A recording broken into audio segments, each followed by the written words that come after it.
Hey guys, welcome to OGN Hearthstone Masters. I'm Doa, that is Papa Smithy, and today we conclude the semifinals. Surrender versus Taesang. The winner goes on to face Solcio in the grand finals. It's going to be interesting. This one, yesterday I felt like Solcio was a big favorite. He did win 4-2 against Coco. But today, this one's a hard one to call. Surrender has quite the reputation here in the Korean scene. But Taesang 2-0'd his group in the quarterfinals. He's coming into this with a lot of momentum, and he looked very good in the last round, too. And I think the audience prediction yesterday definitely mirrored our own thoughts. We really thought Solcio was going to be the popular favorite. 91% was the audience vote, and he went on to win comfortably. But today, the audience vote, it might still be with Surrender, given that he's from the big team, from the cool All Killers. But Taesang, as you mentioned, he's the one that came from the upper side of the bracket. He's looked very convincing despite being currently teamless. Yeah, this one is really hard to call. Like, I don't even want to, choose. I guess if you, put a gun to my head or something like that, I'd have to lean towards Surrender just reputation-wise, but I wouldn't be surprised either way. I think we could easily go to Game 7 with this one. Again, it is the semifinals, guys. It is a best of 4, or a best of 7, rather, so it means you have to get 4 wins instead of 3, as in a best of 5. So I, totally just messed all that up, but whatever. You get the idea. You'll see some games. You'll see somebody win. It's going to be fine.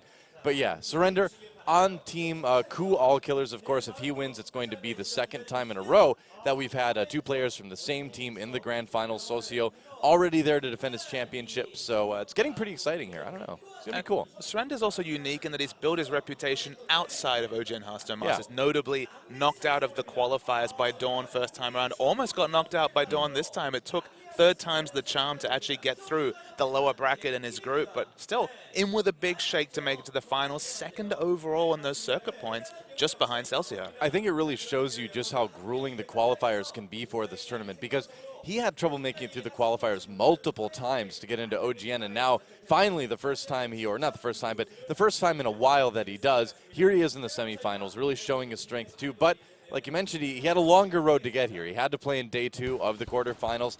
Got here with a 2-1 victory in the group stages overall. And here's some tournament info for you. And we already mentioned best of 7. That prize pool, 27 million won and 10 million for first. Yep, that's right. A lot of money there on the line, but the bigger deal for a lot of these guys is the World Championship points and the chance to go to those World Championships at the end of the year, compete against all these great players from all the other regions around the world. It's going to be really, really cool. Last year, Korea did pretty well. We had Kranish, of course, now on Team Dignitas. He made it to the semifinals. Rini was there. He didn't go very far, but he was there. He made a good impression anyway. Got through the early rounds. But I think Korea is going to make an even stronger showing this year. So, and there's a distinct possibility that should Surrender get through to the final, we might be seeing the 2 representatives of BlizzCon playing each other in that best of 7. Yeah, you're right. I mean, Surrender has the 2nd most World Championship points in Korea right now behind Solcio. So getting to the finals and securing at least 2nd place secures him, I think pretty far above the 3rd place person, if I remember right, in terms of World Championship points. So yeah, it is really likely that if Surrender wins tonight, it's going to be Solcio and Surrender making it through. Now, we do have a whole nother season, of course, before we have the World Championships. But having Solcio make it to the finals already with 300 points under his belt really means that at least he is nearly going to be a lock-in. And you bank in those points early and you just give yourself that chance, because as a game of cards, there is that chance element. You might not make it through the qualifier, so bank as many points as fast as possible. Yeah, well, it's a nice thing for Solcio at least. He's guaranteed to get into next season, and whoever wins today will be guaranteed to get in next season. If we follow the same rules as we did last time, I guess. I don't know if we're going to change the format as far as who automatically qualifies for the next season. I'd like to see it go to the semifinals at least, because I think it's important for these players to be able to continue to play in these tournaments if they make it that far and kind of build the story, build the fan base. It's good for the scene, so I hope we expand it a little bit, but at least the finalists make it onto the next season. We do know that we will see these semifinalists again very soon, though, Doug, because, of course, these 4 members will be playing in the Global Challenge match that we have to talk about maybe a little bit later. Oh, I'm sure we will, man. That is going to be awesome. But as you can see, our semifinals so far, Solcio taking out Coco yesterday 4-2, and today we have Surrender versus Taesang. So after today, we will know who our finalists will be. And the final's fast approaching. It's not actually the usual time slot of Monday or Tuesday, but this Sunday. So yeah, excitement coming soon. Coming soon, TM. No, it's actually not soon, TM. We know exactly when it's going to be. It's going to be next Sunday. So it's going to be fun. Yep. And so, I just want to get into the games, man. I'm tired of hyping this up. I just want to do it. But there's a lot of hype around this particular matchup. Taesang, I think, coming from nowhere, didn't have the big pedigree of the likes of Surrender. And, of course, Celsius we saw yesterday, pulling off some very impressive play. The guy doesn't even have a team yet. That's the crazy thing about him. And, of course, you see a lot of action in the quarterfinals. Hearthstone montages. That's right. This is my kind of music, man. I like this. Reliving this amazing play where against Mage went from 1 health, slammed his own minion to pick up the Armor Smith to go to above 7, wouldn't even, I think 8 health, wouldn't even die to Fireball. It was a really hype moment in the quarters. It was probably one of the biggest comebacks in a game we've seen all season long. I think it probably was the biggest. And it helped carry Taesang to a victory that eventually led him to here. So, like we mentioned earlier, a very good player, very solid player. But there's his opponent, first of all. That is Surrender from the Coup All Killers. What a redemptive arc Surrender is on. We already mentioned, didn't qualify for Hearthstone Masters Season 1. Went down once to the person who took him out, Dawn, in the quarters, but then, of course, on the other side, was able to pick up at the 3rd time's the charm. So he already has banked the World Championship points. He's pushing towards the finals. He probably thinks this is his tournament with all that riding for him, but a really tough opponent to face. This really has been like the comeback tournament for him, too, because Transit, his first opponent in the round of 16, knocked him out of qualifiers in an earlier tournament as well last year, too. So he got to play both people that have knocked him out of qualifiers so far, and he beat them both to get to the semifinals. Really good story involving this guy. And, of course, his opponent that we talked about a little bit earlier, Taesang, from no team at all. Teamless. Teamless. He has nobody. For how much longer if he wins today, though, Doa? Oh, yeah. Well, I mean, I think getting this far is certainly good enough to be picked up, and it depends, too, you know, how much he wants to commit to Hearthstone as well, I suppose. It's been super consistent. Palmblad 3-0'd, Coco 3-0'd. Yep. Rainy Hour was a much closer series, but still came out fairly one-sided there, so he's going to feel confident. This guy's shown a bit of manners. He definitely likes to go for some emoting and have some fun. Yeah, if I had to pick, like, a most exciting new player this season, Taesang would definitely be it. I really do hope that he gets picked up by a good team, and I think if he does, he could have a long and successful career ahead of him here. To see some more information about what decks they brought, but it's going to be a hype matchup. Yesterday, again, we came in expecting a Celsius win. Today, it's right up in the air. We're going to finally see the deck selections from Surrender. He brought Warlock, Druid, Rogue last time. In fact, he's bringing those 3 classes again, only adding Warrior to the pile. Yeah, and I wonder what Warrior it's going to be. Obviously, Patron Warrior was very popular for a while. It seems like we're getting a bit of a mix between this Dragon Control Warrior that's been kind of popular and Patron as well. So we'll see what Surrender decides to go with. Being that he is teammates of Solcio, I'm guessing it's probably going to be more towards the control side, but we'll see. Could be either one. Warrior, Warlock, Mage, and Druid for Taesang. So he bought Warrior and Warlock in the quarterfinals, so the Druid and the Mage are new. And for both these players, even though Surrender brings 3 of the same classes, definitely no guarantee it's the same decks. We saw that from Celsius, going from Malagos Warlock in the quarters to the Zoo Warlock in the semis. Are those decks that they've been practicing in the team house? Are they just with the tilt towards the individual player? We don't know, and I guess we might find out today. It's a good question, man. I mean, Hearthstone's in a really good spot right now where most classes have a couple different archetypes to choose from. It's very cool. Wow. And, you know, like we said, this one is going to be really close, really hard to call. I thought that the vote was going to be in Surrender's favor because of his reputation, but it looks like the reputation Taesang's gained for himself has been enough to give him the edge among the fans here in Korea. But how much does that say about Taesang to curry favor with the masses despite not even being on a team, despite being a new name, to actually have the fan vote? That's significant. It's pretty amazing, man. You got to wonder if it's a little bit of the underdog thing here, too, but I don't know if we can call him too much of an underdog. You know, seeing these guys play, Surrender, of course, this is the farthest he's ever made it in an OGN tournament. We'll see if he can make it any farther. It's time to get into game number 1, see what decks these guys are going to be leading with. This is it, the beginning of the last semifinal of Hearthstone Masters Season 2. It's time to get in the game.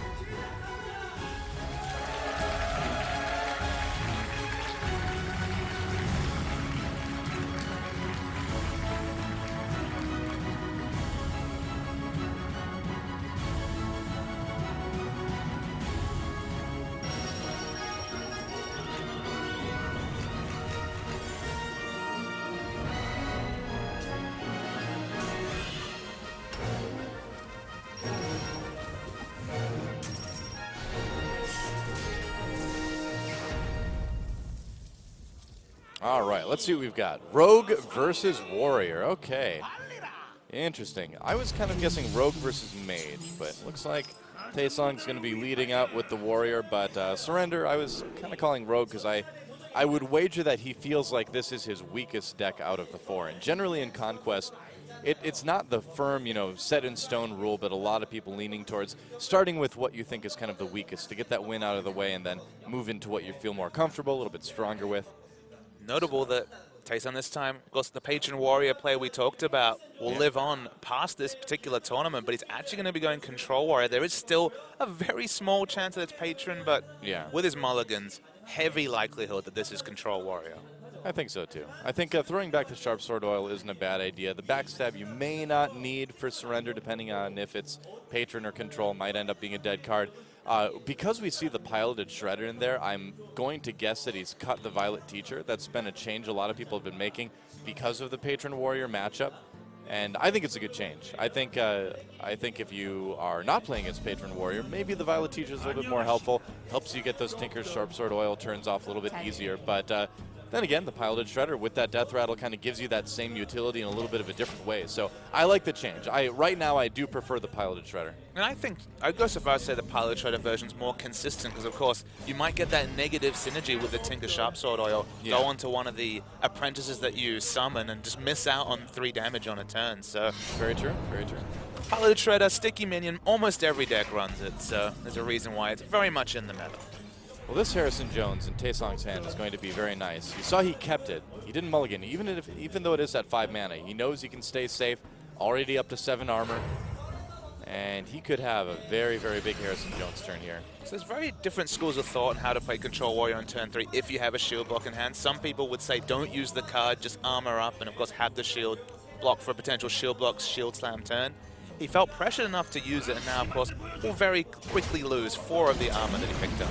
I think that was okay, though. Oh, wow, that's not so okay. But the Succubus, probably one of the best next to Millhouse Mana Storm. Yeah, it is the best stats-wise next to Millhouse Mana Storm for sure. And I feel like the armoring up with the shield block was okay, just because if you draw into a shield slam, you've got it. If you don't, helps you trade a little bit more comfortably, but either way, this is a rough one. And definitely if your curve is not there, absolutely you go for the card and hope to get a 4 or a 5, depending on what you're missing. He already had the Acolyte of Pain, so I don't know. I think there's always 2 schools of thought on the decision, but that's a really strong board for a rogue to build up on turn 4. I believe that stat we just saw was average turns per game for each of these guys. My Korean's not the best, but I believe that's what that was. It's interesting they're very similar in that regard. So Taesang, unlucky. That's all of his weapons in hand on turn 4. Yeah, it is a bit rough, certainly. He's going to be able to get a draw for this Acolyte of Pain at least. That is nice. Oh, Ragnaros, okay. Running the Ragnaros in the Control Warrior right now. Would you guess maybe he's cut a Ysera for the likes of the Ragnaros? Yeah, generally that's what you do.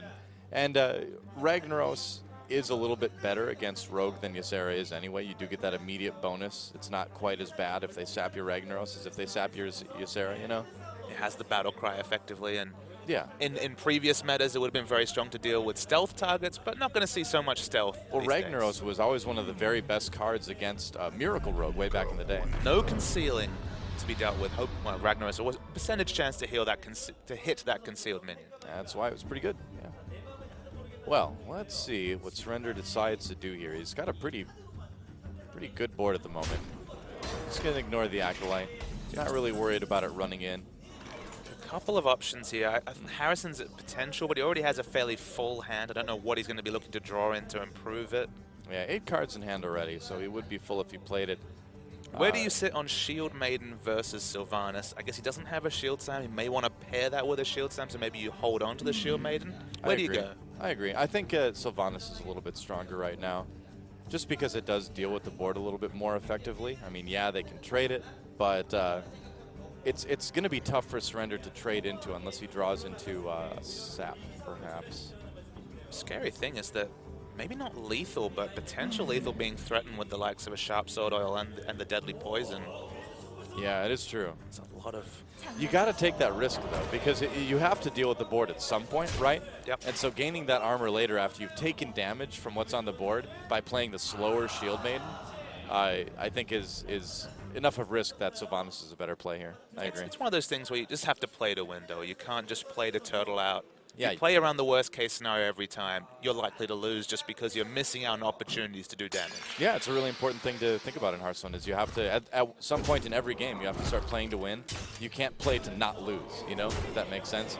But I think that Taesang is probably going to be losing either way here. It's going to be a bit tough. So what will improve his hand? Does he want to see Brawl? Potentially, of course, with the Sylvanas synergy to clear the board effectively? Brawl would help. The problem is that his health is so low anyway. Oh, it's a Go Rush's legendary card. Oh, he's a 7/7 for 7. Not bad. Golden legendary. Wow, he's pushing for damage. I think that's wise, too, because even if Sylvanas trades in and steals the Piloted Shredder, he's got the damage in his hand to finish him off. Do you consider using the SI7 agent onto the... you got the options, Face, the Acolyte. Face is a decision. All right. Yeah, just trying to set it up for the win. And if you look at the amount of mana he has next turn, that's why he's playing it now. There's the Brawl, but what do you get out of it? So do you hit the Shredder, then Brawl? Well, again, like the thing with Brawl is that it's if you play it, you know, you're only still going to be able to armor up. You're not going to be able to get the armor from the Shield Maiden. It's just a rough situation all around for Taesang right now. Without a Shield Sam, I think you have to go for... I don't think you have a better opportunity here. For the Brawl, you mean? I mean, what other play can you make that will make you live next turn? You can Shield Maiden, run Sylvanas into Lothab, and hope you steal the Piloted Shredder. You're still dead to Sharp Sword Oil for the most part, but you give yourself a chance to survive, whereas if you Brawl, I mean, either way, no matter what choice he has, what choice he makes, rather, he's got a chance to just kind of die, right?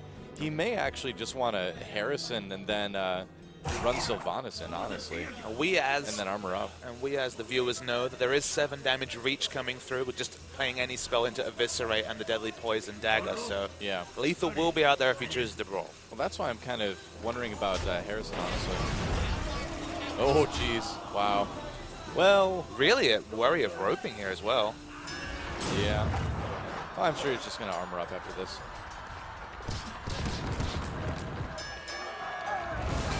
All right, well, that's it. It should be, yeah, the Deadly Poison plus the Eviscerate. Yep, easy win there. And so, Surrender has just enough to get that lethal and take the first game in the series. Taesang just did too much damage too early, and I think we really saw the value of the Piloted Shredder. The turn 5 Lothab on curve was really nice for Surrender to keep that board safe. Really well played game by Surrender. The big thing about Oil Rogues is getting those sticky minions out there. Piloted Shredder among the stickiest. So Piloted Shredder, Lothab into a second Piloted Shredder. Just no way to clear the board as it turned out. A solid win for Surrender to open up the series. I really like the Piloted Shredder over the Violet Teacher right now in Oil Rogue, and I think that's a great demonstration of why it's very strong right now. I believe he brought the Violet Teacher last time, so this seems to be an adaptation between rounds, is to go for the more consistent choice in the Pilot Shredder. And as you mentioned, this seems to be where people are moving because of both the meta and arguably the consistency. Yep. I believe you're right. So, we'll see what Taesang decides to go with. He could stick with that Warrior. He's got Druid, Mage, Warlock to choose from. Surrender, meanwhile, Warlock, Warrior, Druid for him. See what he decides to go with in game number 2. And I think it is about time to get into the game, guys. We'll see if Taesang can tie things up, or if Surrender's going to jump out to a quick 2-0 lead. Lead like that might be a bit tough to overcome, but it is Conquest format. Anything can happen. It's time to get in the game and see what these guys pick.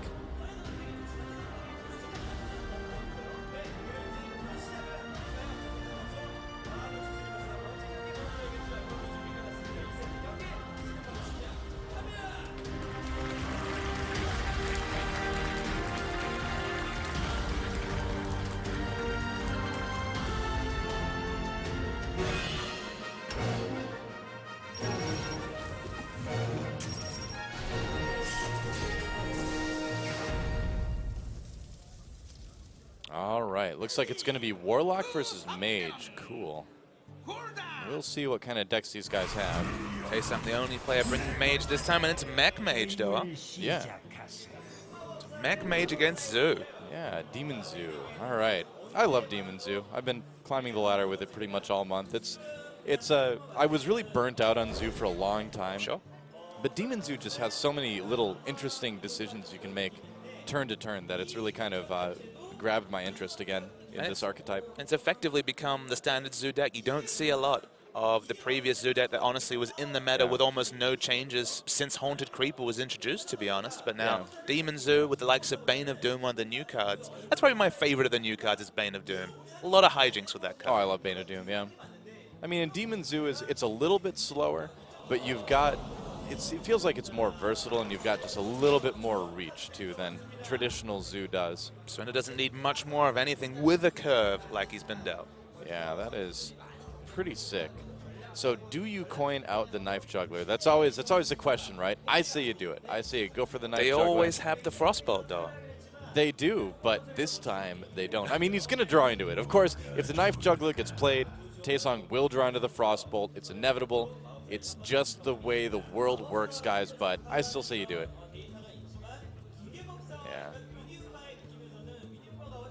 Surrender's like, oh man, I know he's got the Frostbolt. Surrender's really taking a long time to consider his options. Yeah. And the thing is, it's still not bad if it gets Frostbolted, because it's essentially a dead turn for Mage. You know, you end up kind of a wash, one card for one card. It's not that bad. I guess you use the coin to get there too, but you know, it still lets you play something next turn as well too. Voidwalker is just such a weak turn, of course. Excellent blocker against classes like Hunter, but doesn't really put any power on the board, just tankiness. So you just have such a slow start if you do this, though. I really feel like you coin out the Knife Juggler, because, okay, so he plays the Voidwalker. So now, theoretically, he plays the Knife Juggler next turn. And so against a deck like Mech Mage, you start off way behind in the board. So that's why, I mean, you can. It's okay what he did. Voidwalker first is perfectly fine, but I really feel like against something like this, it's stronger to go with that Knife Juggler, even if you run the risk of being Frostbolted. Because if it is Mech Mage, you want that start of the game where you can keep up, you know? So where do you go with turn 2? There's an argument for putting down the little doggy if you want to trade. But does he want to trade? Does he really want to open up a secret? Yeah, I mean, he's got to be worried about that Mirror Entity, because if he trades in, you don't really want to give him an Imp Gang Boss. You don't really want to give him a Knife Juggler. So with such a beautiful curve, I don't think you want to trade. You want to put out Imp Gang Boss on turn 3. He could just coin it out right now, too. It is really nice to get that Gang Boss out early. Surrender's really putting so much thought into every turn. Yeah. Zoo's definitely not a deck that plays itself. You have to put yourself in the position, specifically for the Argus and the Direwolf Alpha, in terms of positioning your minions. But yeah, definitely really laboring with every decision. I just go face. Why not? All right. So piloted Shredder. Yeah, he could play the Cogmaster and take out the Voidwalker, but he would just lose the Cogmaster immediately. Maybe stronger to just play the Snow Chugger and the Cogmaster and just kind of let things sit. I can definitely see the arguments either way. I don't like playing the Cogmaster naked, I'll say, just because you don't have the you can't do mech that out to enable it. So still hits in. This is fine, because if the mech dies to like Dark Bomb or something, then the Cogmaster still doesn't trade poorly with the Knife Juggler. Okay, so Flame Imp is the draw here. 3 mana. Has a lot of good plays. You may want a Knife Juggler Flame Imp here. See where the knife goes. If it hits any of the 3 minions, you've got a pretty decent trade. It wouldn't be bad at all to run that Imp Gang Boss into the Snow Chugger if you hit it with the knife. Otherwise, if the knife hits the Mad Scientist, it's gone. If the knife hits the Cogmaster, you can take that out. You just really need to fight for board control here with Zoo. So Snow Chugger is actually a lower priority takeout for Warlock than a lot of classes, because of course freezing the face doesn't mean as much because you don't have a weapon, but in this case it's the enabler for the Cogmaster, so you still actually do have the same priority. So I think he's going to want to clear it. He's holding over the Direwolf Alpha. We'll use it. That all makes a lot more sense, actually. And you just clear the Cogmaster, I suppose. Oh, that's not okay.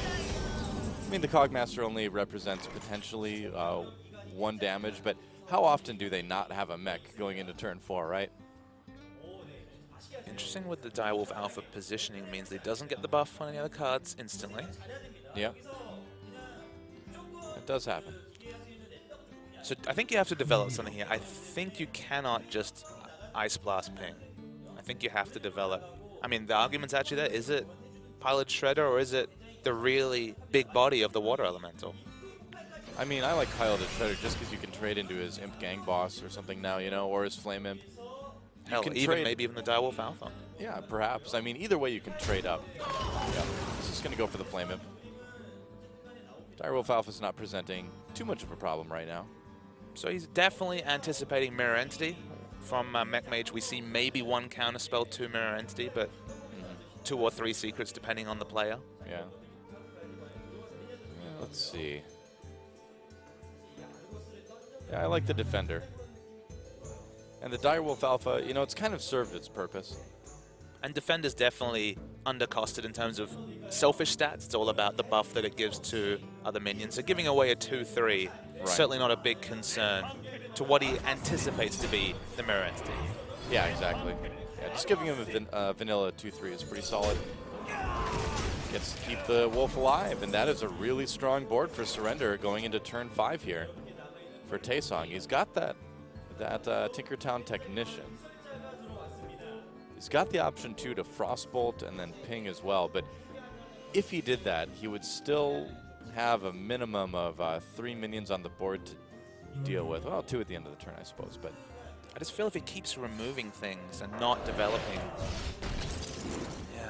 I mean, removing is developing in a certain sense. That's a fair point. Yeah, I mean, if he's able to keep this Piloted Shredder alive and healthy, and it's getting a lot of value out of it, you know? Already taking out a minion, still around. But the thing is, it's like 2/1/1 Demons is much more threatening than like 2/1/1 anything else. Sure, really. Spectral Spiders, for example. Yeah, exactly.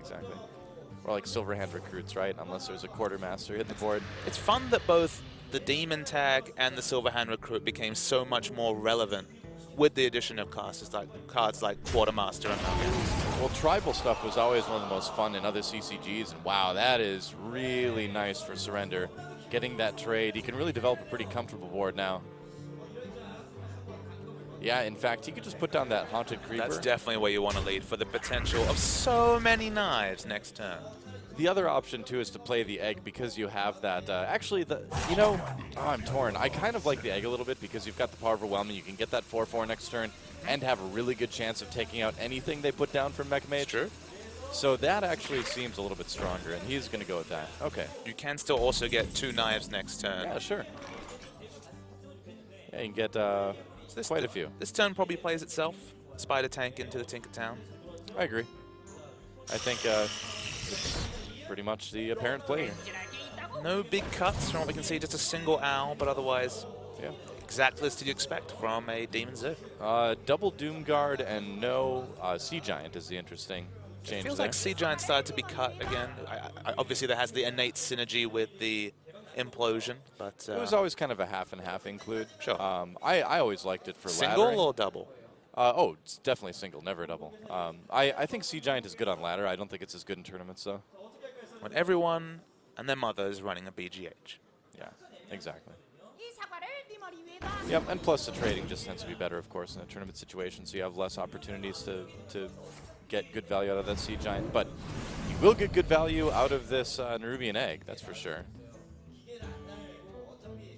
It's torn. Now, do you take out the mech, or do you take out the unit with more damage? I would take out the mech, man. I mean, Goblin Blast Mage is such a big threat. That's definitely what I was looking at, but I'd be really worried. This has been Surrender, though. He's been so labored on all his decisions, but it didn't feel like he was like this when he was playing the Rogue last game. By doing this, though, it does mean that the Tinkertown Technician can trade with the 4/4. Sure. That's really good value for Taesang. So it's a little bit unfortunate, but I think you still got to get rid of the mech, you know. It's just like playing against Hunter. You really can't let them have any beasts. You don't want that kill command to come in. You don't want demons to or you don't want Warlocks to have demons, so yeah. Mech is a better priority there. And what a turn 8 Taesang has planned with the stealth coming through. I know. And the Archmage. That is quite the turn 8 coming through. It certainly is. His opponent has a lot of health left, but this is getting a bit dicey for Surrender here. Just not a lot of power. I mean, I guess he can play the Dr. Boom here. And the Dr. Boom is also lots of knives. 6 knives as well. It is, but with a 6 health minion out there, those knives are just not quite as great. I think you still go for the Dr. Boom. 6 knives is too tempting. I think tapping is a losing play. Yeah, I don't think he's going to tap this turn. I really doubt that. I think he's going to attack into the Cogmaster with one of the knife jugglers and then just play the Dr. Boom. Yep. He's probably going to trade, because you'd expect there to be at least 3 knives. Well, that would be 50-50, right? So we'll see if the odds are even. They're not. Whoa! Oh, that's really unfortunate. I mean, it's 3 more damage to face. It does leave just a 3/4 on the opposing side, but I still think you go with the Antonidas Cloak here. But you definitely do. Oh, if you do that, though, man, you are going to be so low on health. Now, you can freeze Dr. Boom, so you could just effectively suicide your Water Elemental, so you're at least preventing 7 damage that way. Yeah, I think you're definitely going to do that. It does prevent him from using his boom bots as well, too, as face damage. Is there any risk of dying or your Archmage dying to... I don't think so. No, not really.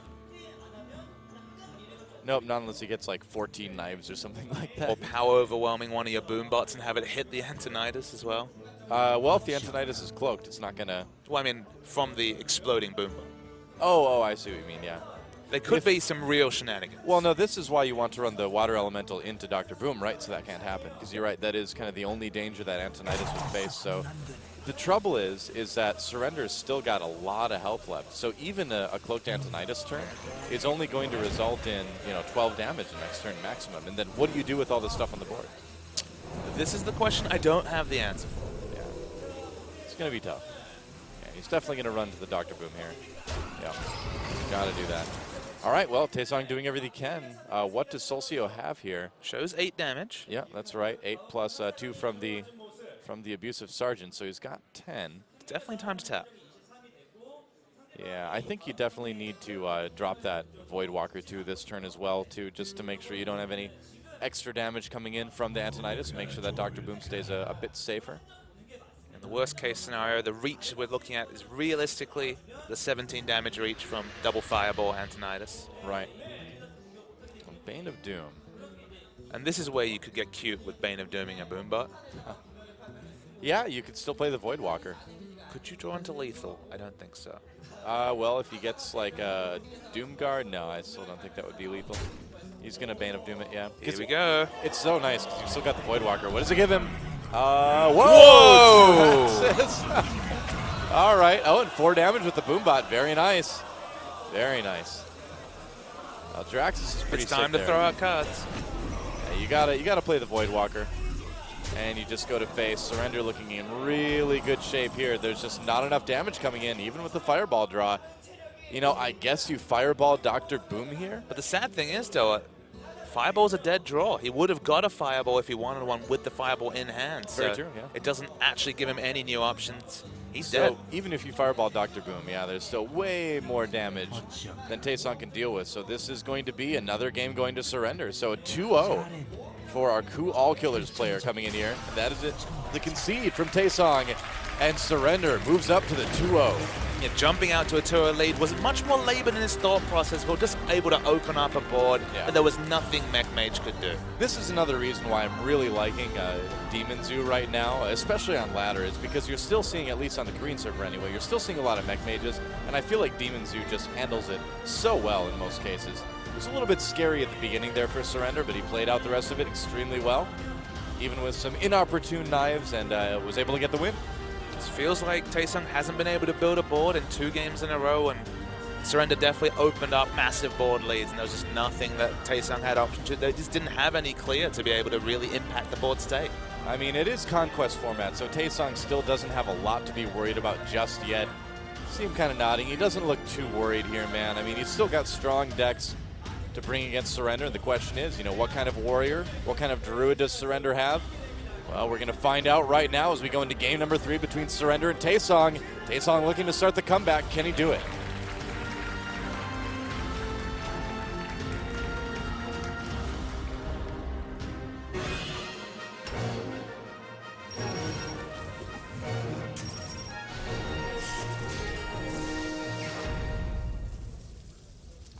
All right, going to be the Druid up against the Mage yet again.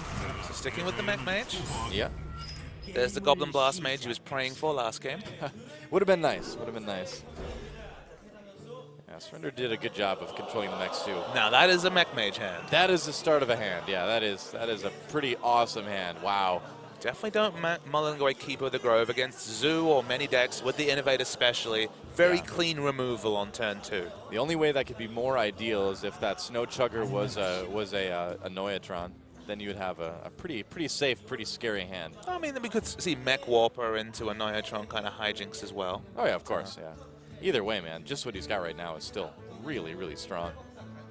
So will we see that Innervate Shade of Nexramas? I feel like against Mech Mage, it's a good idea just because you're going to need to trade early. You know, you're going to have to use it just to fight for a little bit of board control.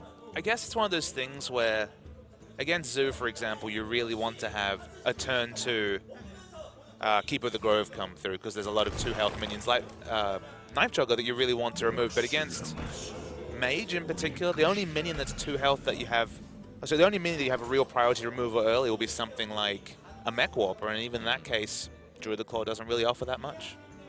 So, Innovate Shade, get that 3/3 body when it's going to be relevant next turn. Yeah. Now, this does present a bit of a conundrum for Taesang, because if he plays Clockwork Gnome Cogmaster, you can just Hero Power into the Gnome and then very comfortably run your Shade into the Cogmaster. So I wonder if we're just going to see double Clockwork Gnome here. I mean, Cogmaster is still going to be strong. You can kind of make him commit to the Hero Power next turn by playing that, and he may just want to go for that. Wouldn't be bad. I think you're expecting a Hero Power, whatever happens. Oh, yeah. It'd be very unlikely to see Innovate Shade into Wild Growth. Of course, possible, but it's the sort of starting hand that dreams are made of. Yeah, he is just going to go with the Cogmaster, I bet. And, yep, there it is. Okay. He can fix most of the things. Yeah. And he can see, I mean, if you look at what Surrender has, you know, you can see he's got a really easy way to deal with this. Like I mentioned, he's going to Hero Power into the Clockwork Gnome, and then just run to the Cogmaster, of course. Why wouldn't you? This does, of course, give him a little bit more of an option as far as the Snow Chugger goes. It's going to be pretty decent. Surrender's actually considering Kill it, though. keeping it stealth. I think you attack it. Oh, yeah, definitely. I would. I mean, and yeah, it's going to be dead to Frostbolt either way, but that's their entire turn. And then you're drawing 3 mana effectively to remove 1 creature. So I think you're happy in that case if you do see it. It's pretty nice. Snow Chugger could easily get removed as well, but this turn, unfortunately, plays itself. Not really much else you can do. Yeah, pretty much. Now, does he draw an Innervate? Oh, okay. Savage Roar. So, BGH on curve? yeah, why not? And you just attack in. I mean, the Shade gets frozen, but it still lives. And if they want to remove it, they have to use that Hero Power, which means probably nothing coming out. Clockwork Gnome Hero Power is possible, but yeah. If you ever force a aggressive Mage deck like this Mech Mage to use their Hero Power in the first 4 turns, you feel so great because they can't swarm the board like they really want to. Yeah, and most times you wouldn't even see that Clockwork Gnome because they just wouldn't have both of them in their hands, you know? So Surrender either way, feeling pretty good about his position. Wow, drawing into another Shade of Nexramas. Isn't it nice when your curve just works for itself? Remember, he does have 2 Savage Roar, so yeah, that's not ideal, but certainly no heavy legendaries or Ancients of Lore in the first couple of turns for Surrender. I think he's wondering about silencing, actually, instead of doing damage. But I think you got to do the damage. Yep, he did. Just did the damage. All right. There's the Ice Blast a couple of turns late. I think you have to develop. Yeah. I think you have to develop the Piloted Shredder there. Yeah. Because what are your other options, really? Well, you could do something like Spider Tank into freezing the Big Game Hunter, I suppose. It's just not terribly great either way. It doesn't even face the Keeper of the Grove in terms of being able to cleanly kill it. So I mean, the problem is that anything you play this turn is going to be really vulnerable to Wrath, and that's the big worry. You know, so far Taesang hasn't seen it yet. He knows it's in that Druid deck somewhere, though, and Piloted Shredder dies so easily to Wrath. I mean, to be fair, is there a Druid deck out there that doesn't run 2 Wrath? No, of course not. Yeah, very, very rarely. So versatile, that guy. Very rarely do you see that. Almost never. Piloted Shredder still might be the best play, though, because even if it gets removed, something comes out of it. He can kind of cross his fingers there, but there's just not really a lot of ideal turns. I still think Spider Tank into Freeze might be... Okay, he's going to go with the Piloted Shredder. Maybe he'll get lucky and get like an Annoyatron or something out of it. Oh, there's Lotheb. Surrender. He must have thought for so long, months now, Doa, where was the luck? It was always against him. Couldn't qualify for the first Hearthstone Korea Masters. So close to being out of the tournament. I believe multiple series he's played has gone to the 5th game in a best-of-5. So yeah. The tides have definitely turned today. Well, 4-0 would be insane. I mean, in Conquest format, to see a 4-0 is almost unheard of. And Surrender has been reverse all killed. It was that Dawn versus Surrender matchup in the round of 16 where his handlock lost to 3 aggressive decks. Wow. That is so good for Surrender, man. Yeah, just trade in there, dude. Why not? And we've all had those ladder runs where everything goes your way. And these first 3 games, can't really say anything but that. Yeah, I think you trade in here. No, maybe not. Okay. I mean, he doesn't need to worry about Frostbolt. Are you really on any sort of a clock in this matchup? You've committed to the Lotheb, so maybe there's some crazy Antonidas turn that you can't deal with. This is the safer play. I do like that. Because, again, you know, if we would have seen the Annoyatron get down, now suddenly that 2-1's a bit of a threat. So I think it, you know, while it's not a big threat, it's still enough of a threat that you clear it. So I agree with the play from Surrender there. Decent turn, though, for Taesang, able to get the 4-4 out and another spare part. Helps a lot. So he's got 3 spare parts and a Frostbolt. So if Antonidas comes out and he somehow lives on some sort of safe health around turn 10 and with double Savage Roar in hands, that looks unlikely. There is still potential going off with the Antonidas. Oh, yeah. Certainly is. I think you're probably just going to hero power into the Annoyatron here. Thinking about Savage Roar. Okay. Now this way he can have his Lotheb take much less damage. And he's got another Savage Roar in hand. And he's even able to develop another lovely sticky minion. Not bad. Keeps him out of Fireball range, too. Whoa. That is a scary looking Druid. Those trees have tiny little legs. That's adorable. Hasn't moved the ramp meta, clearly. Yeah. With all the Force of Natures. All right, well, Ancient of Lore coming in next turn. Pretty decent. Whenever you have a card advantage over the Druid and he throws down Ancient of Lore on curve, maddening. Certainly is. He could do something very creative, like heal his Lotheb. Yeah, I suppose, but it's... I don't know if the priority's there. I think you'd rather have the cards at this point. Does have Azubu for some cycle, though. Yeah. Definitely does. Thinking hard. This has been Surrender's MO today. Definitely been really laboring over his decisions.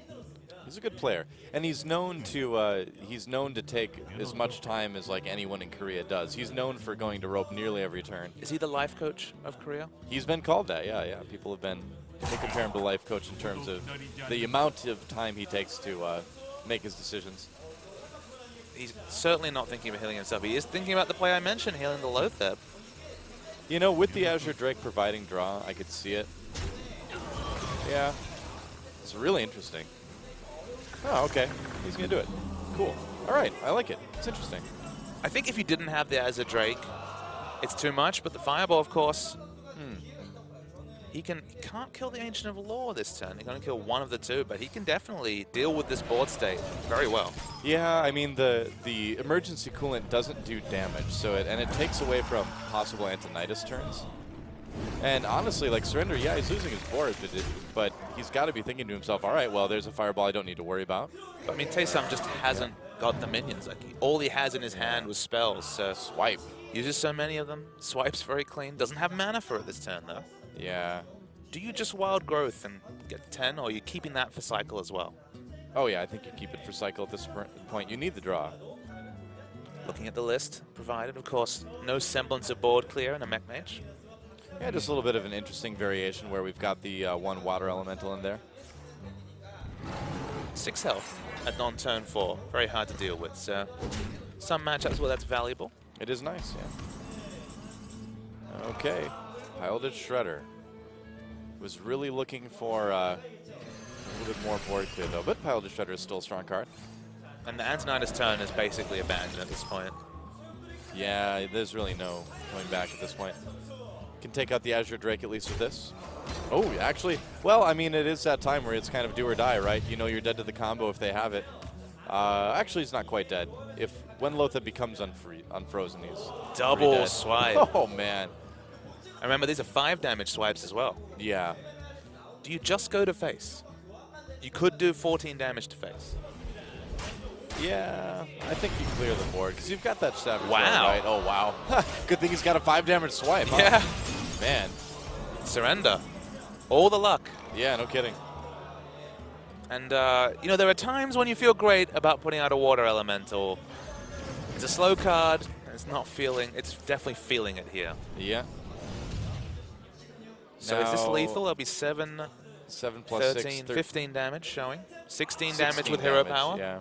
Yep, so it's not quite lethal. He's one off, but he's got the Dr. Boom, depending on what he draws into here. I don't know what he could draw because he's used both swipes. Yep, that's right. He's probably not going to draw into a win, but there we go, Ancient of Lore. Yeah, just play the Dr. Boom, kind of secure your victory, and that should do it. Taesang has no way to come back from this. And doesn't even have an enabler. Yeah, Mech Mage has nothing at this point, so that is it. A 3-0 so far for Surrender. Wow. Oh, man. A nightmare for Taesang, and you know, Taesang hasn't been playing badly. The cards just have not been going his way. I think the matchups have been very good. I think Surrender's done a great job of choosing the order of the decks he's playing, and he's playing splendidly, too. The only omen that Taesang can really look to again is the fact that Surrender has lost in this position. He has been reverse cleared by Dawn with his handlock. Now, he's going to be playing a warrior in his last set. We don't know what type of warrior that is, but hard to do that. Taesang's looking really at wit's end on how to come back into this series. All his decks need to win to get through. Surrender needs to win 1 out of the next 4 games with Warrior. That seems pretty good, but we'll see if he can do it, guys. We're going to take a quick break, and when we come back, the conclusion of our last semifinal here at Hearthstone Masters Korea. Don't go anywhere, guys. We'll be right back after this.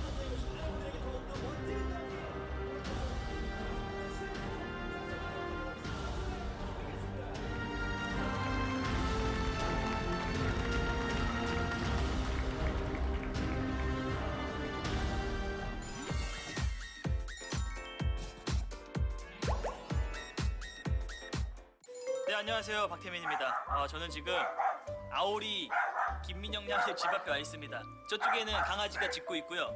여기에는 아오리의 차가 있는 걸로 보아서 이곳은 아오리의 집이 확실합니다. 때마침 부모님이 안 계시다고 하네요. 절대 다른 의도는 없고요. 하스스톤을 하기 위해서 왔습니다. 하스스톤 때와 장소를 구애받지 않기 때문에 또 오늘은 아오리의 집에서 뭔가 오붓하게 둘이서 하스스톤을 좀 즐겨보도록 하겠습니다. 그러면 들어가 볼까요? 안녕.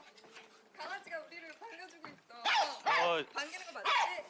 랄라. 안에 아무도 없는 줄 알았는데 강아지가 있네요. 들어가 보겠습니다. 이야, 집 좋다. 여기 대박이다.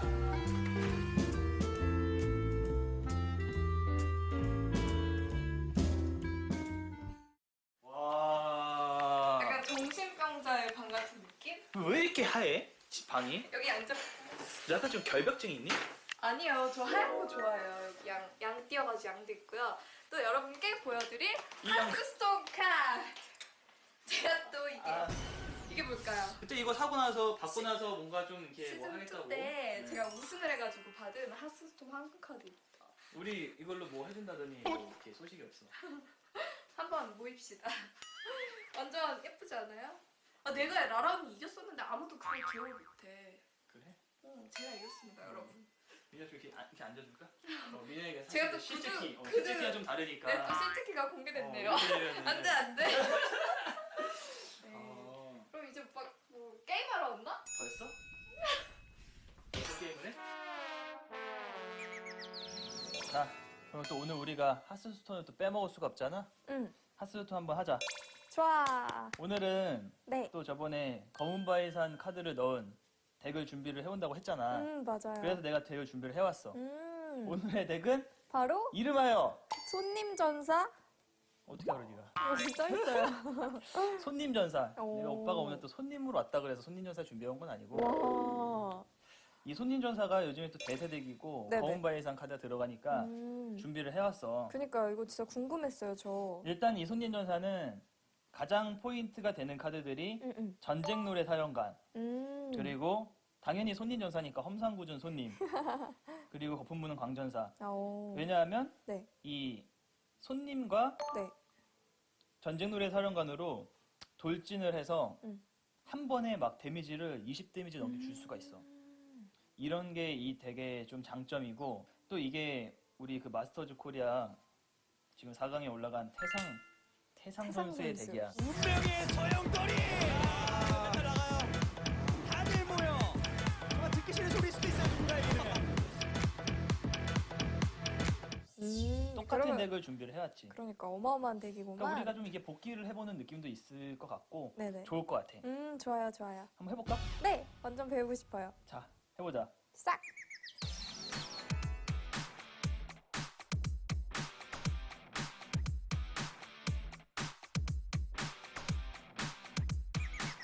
한번 해보자. 고! 손님 전사.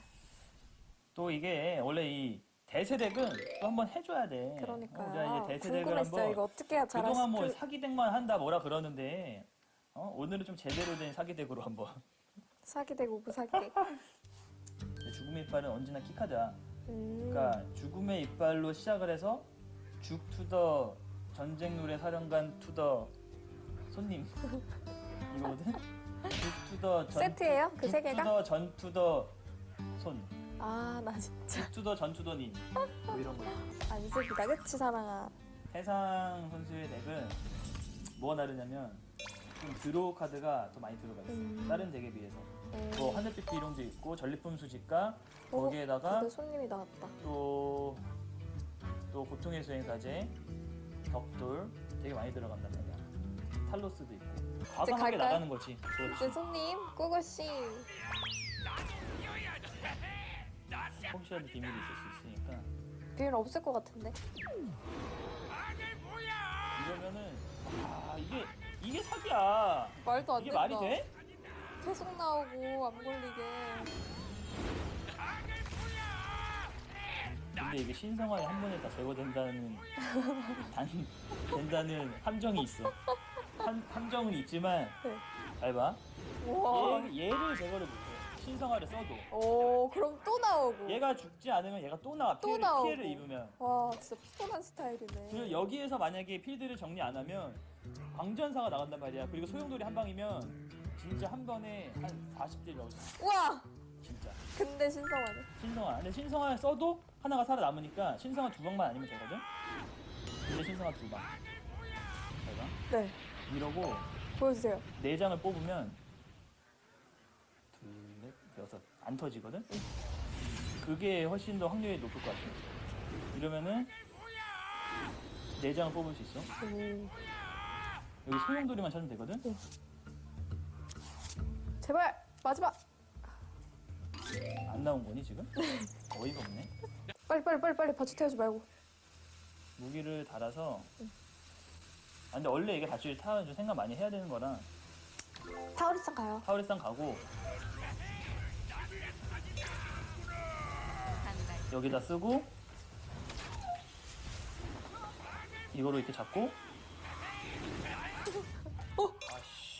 아씨 엘프 공수 나왔어 잠깐만. 자, 이제 어마어마한 딜을. 이거 그냥 끝났는데 지금? 그래, 보여줍시다.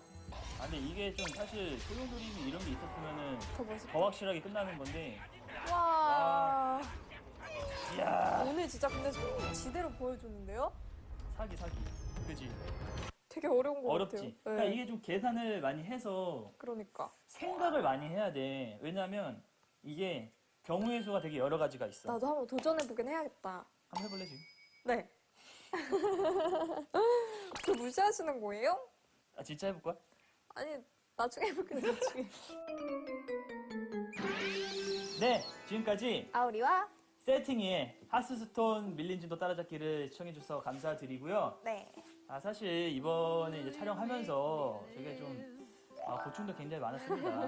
뭐 자꾸 사기덱만 전도를 한다, 뭐 이런 욕을 좀 말씀들을 먹었죠? 많이 하시는데 이게 또 저도 저만의 고충이 있었어요. 이게 저희가 그 약간 좀 밀린 진도를 따라잡는 느낌이었기 때문에 맞아요. 락스라마스부터 해가지고 검은 바이상까지 좀 총 정리를 하는 이런 변명충이네. 느낌으로 덱을 짜다 보니까 이겨야지 재밌잖아요, 사실 게임이. 맞아요. 그렇죠, 여러분. 이기기 위한 대로도 저희가 추천을 해드려야지 여러분들도 또 따라하기 즐겁게 따라할 수 있다라는 생각을 해서 그랬고요. 네. 저희가 잠시 또 휴식 기간을 갖게 됐는데요. 사실 한창 좀 재밌어지려고 하는 타이밍에 끝난 것 같아요. 그러니까 어땠어? 맞아요. 좀 아쉽지? 네, 완전 아쉬워요. 이제 진짜 뭔가 해보려 그랬는데 초보분들은 도움이 되셨겠지만 전 진짜 아직 배울 게 많이 남았다고 생각하고 본인도 완전 이제 초보잖아요. 완전 재밌고 이제 더 알려주셔야죠. 때리겠다. 더 그래서 알려주세요. 네. 네, 저희가 사실 이거 뭐 정해진 거는 없지만 일단은 저희 그 출연자의 재량으로 다음 시즌에 돌아옵니다, 여러분. 출연자의 네, 재량이군요. 이거 돌아오기 때문에 네. 다음 시즌도 꼭 기대를 해주시길 바라겠고요. 그럼요. 네. 그러면 또 다음 시즌에 더 참신하고 재밌는 덱, 유익한 덱으로 여러분들을 찾아뵙도록 하겠습니다. 그럼 여러분 다음 시즌에 또 만나요. 만나요. 제발. 다음 시즌에 또 만나요. 제발. 대박. You make me live. Oh, you're the first one when things turn out bad.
And we are back at OGN Hearthstone Masters, and Taesang in quite a bit of trouble, man. Down 0-3 to Surrender. One loss away from being out. Surrender, though, one win away from making it to the finals against his teammate Solcio. Pretty exciting stuff in Surrender. Only warrior remaining.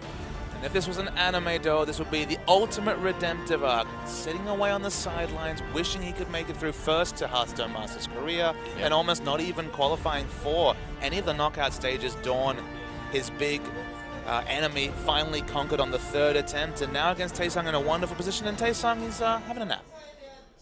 Surrender will be the greatest Hokage. All right, and Taesang, if he wakes up, we will see what he chooses for game number 4. Has to win with everything now. It's all on the line. What does he bring against a warrior from Surrender? Let's get in the game and find out.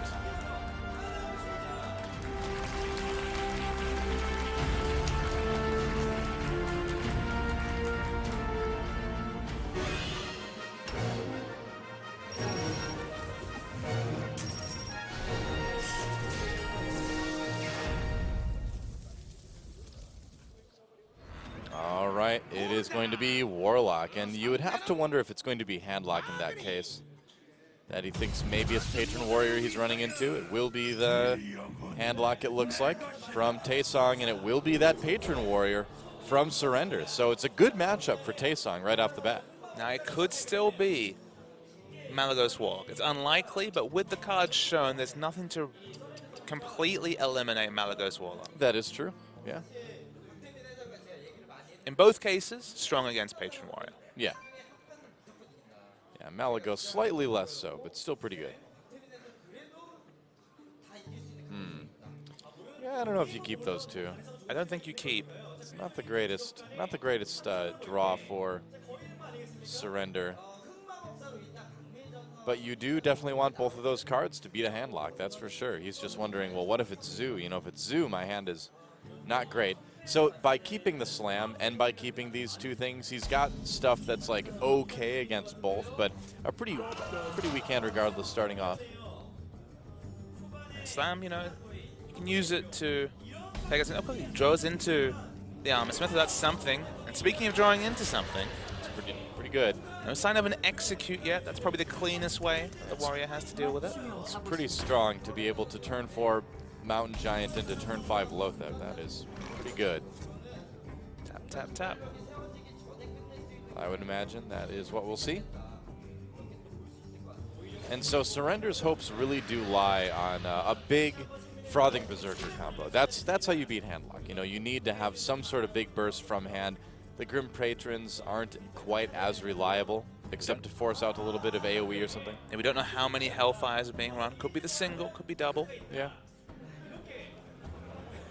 We'll see. Probably just one. But he has the Frothing Berserker combo in hand for 6 mana, of course. He does. Let's see what he develops. So in theory, if he goes turn 4 Death's Bite into, into, you know, maybe you slam the Armor Smith for the draw too. But he could set up a pretty good Frothing Berserker turn. Need a few more minions on the board though, and that's kind of the tricky part, is you need to either have a lot on your side that live, or you have to have a lot on their side that don't have taunt. So Surrender might actually pass the turn, because of course has Battle Rage in hand. Yeah.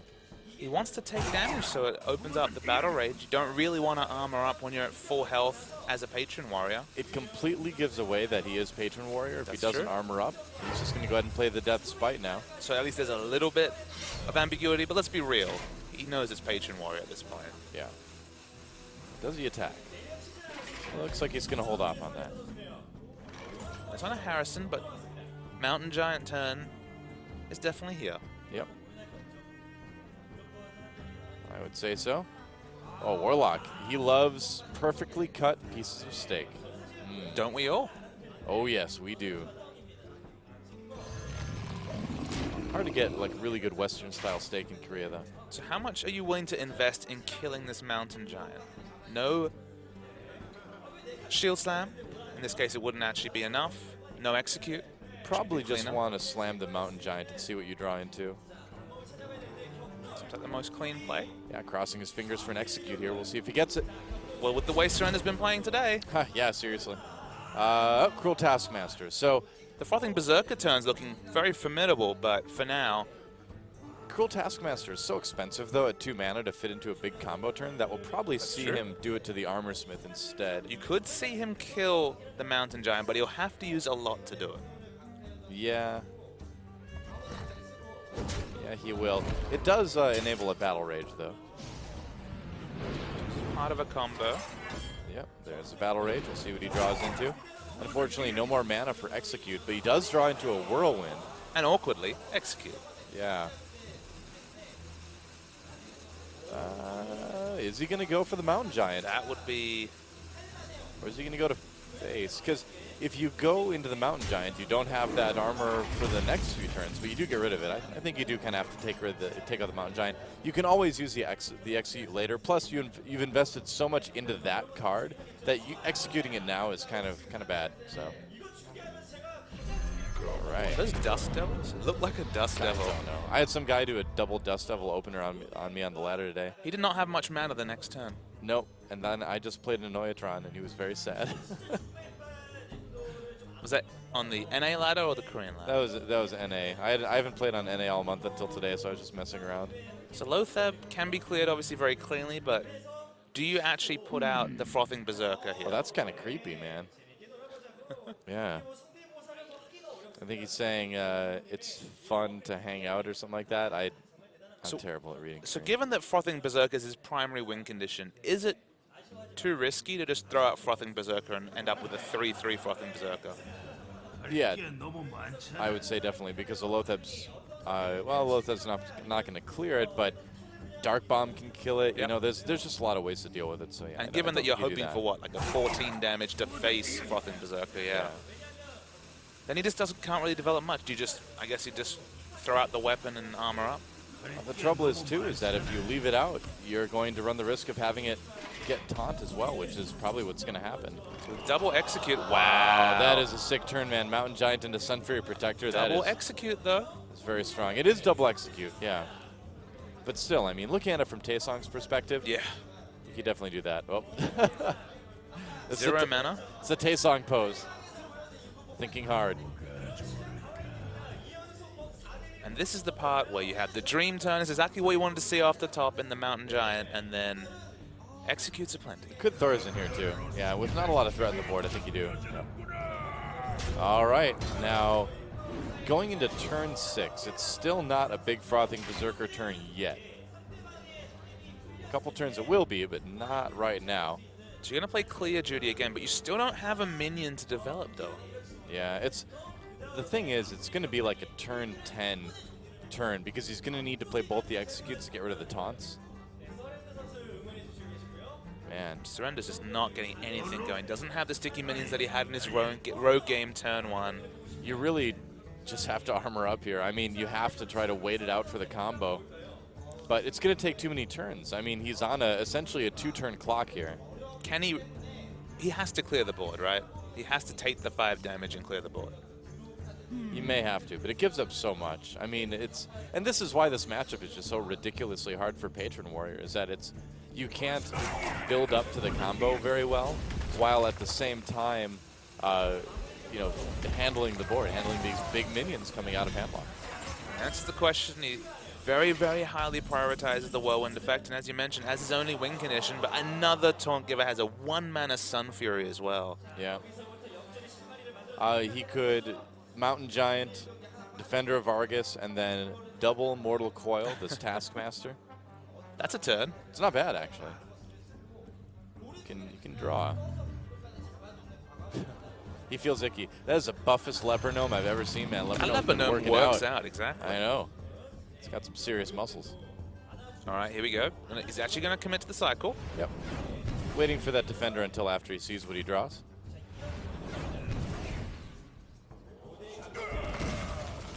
Looks like he only wants a Defender. No, he's going to Defender both. Looks like he considered Defendering just the low. Yeah, you don't see Black Knight much anymore, so I don't think he's too worried about it. Now, I wonder if Surrender has a BGH in this patron I was going to deck. ask if he has a Brawl as well. We do see Brawl and Harrison tech their way into patron decks from time to time, but yeah, I like the BGH and Brawl version for a tournament. He has to use so much to clear the 2 taunts, and he basically has to go with the Frothing Berserker without even charge to do it. So just nothing happening for Surrender, and the 4-0 dream is looking a long way away. Yeah, I mean, it's Conquest format, so it was going to be pretty unlikely that we'd see that to begin with. The 3-0 lead also unlikely to begin with. Yeah, it's worked out well so far, but literally running into a brick wall here, or a rock wall anyway. Yeah, I think it's time. We've already used 1 execute.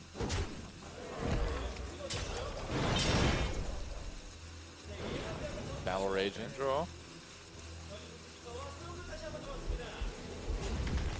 Yeah. Yeah, it's just gonna be. It's just not gonna be possible for Surrender to win. You can see his face, man. I mean, he just gave up basically his whole combo. Sludge Belcher. Yeah, there's too much taunt. I mean, there's 2 Sun Furies. He can. Exactly. You're already putting the tick in, aren't you? I put the check mark by Taesang's name. Yeah, you give up that much from your hand as a patron warrior, and then they just play a Sludge Belcher. You're like, well, GG. You know, he's not gonna get to keep his Warsong Commander. Yeah, the 1 win condition we established the Warsong Commander into Frothing Berserker combo. At least one of those Warsongs is gone. Yeah, and unless you have a way to knock down that Sludge Belcher to its just 1/2 ooze, you can't really get anything done with Grim Patrons. But the crazy thing is, you just play BGA. You just play the Dr. Boom. You could taunt it up if you want to, but obviously not feeling much threat when you're at 25 health as a handler. No, I mean the only danger would be like if he drew into another Warsong Commander and then, you know, it had like Whirlwind and all that stuff and maybe got lucky with the boom bots, but yeah, Seems it's not gonna smiling happen. slyly. Well, he's got to see what he draws into, right? Well, remember, he doesn't have any more executes left. Yeah. Yep. Well, that should be about it. Let's see, it's gonna be 9 damage showing. 9 damage on the board. Yeah. Do you try and you could try and throw your boombots in for potential lethal? No. Well, clears those at least quite cleanly. Yeah. Still gonna have him solo anyway. There's a patron. Still no Warsong Commander though, unfortunately. You don't really want a 1-1 out, although things could turn out all right depending on what the boombots hit. As long as he just taunts up the Ancient Watcher and Dr. Sure. Boom, you're totally fine. That's a fair point. Yeah. Wow. Lethal. That is it. Yep, with the Dark Bomb. That is exactly 11 damage. Or is it? There's one way he could get lethal here, Doa. Can you spot it? Yeah, you Shadow Flame the Boombot, and hopefully it gets 2. And will he do it? Of course he will. Oh! Wow! Well, it doesn't really matter. Taesang's felt this before. He's come back from 1 health with Patron Warriors, looking unlikely, but man. Not this time, The man. glimmer No. of a dream, sadly. Not gonna happen this time. That's hilarious, though.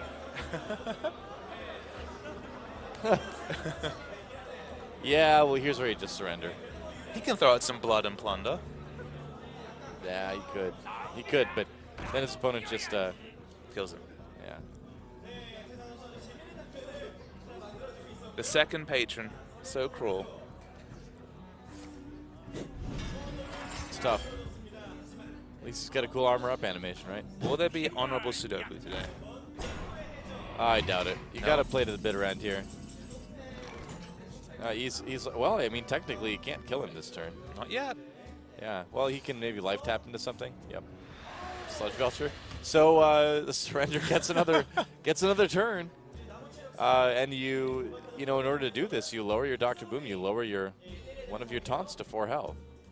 It's not bad though. Your opponent can't attack you with a weapon or anything. We still do not know if the brawl exists in this deck.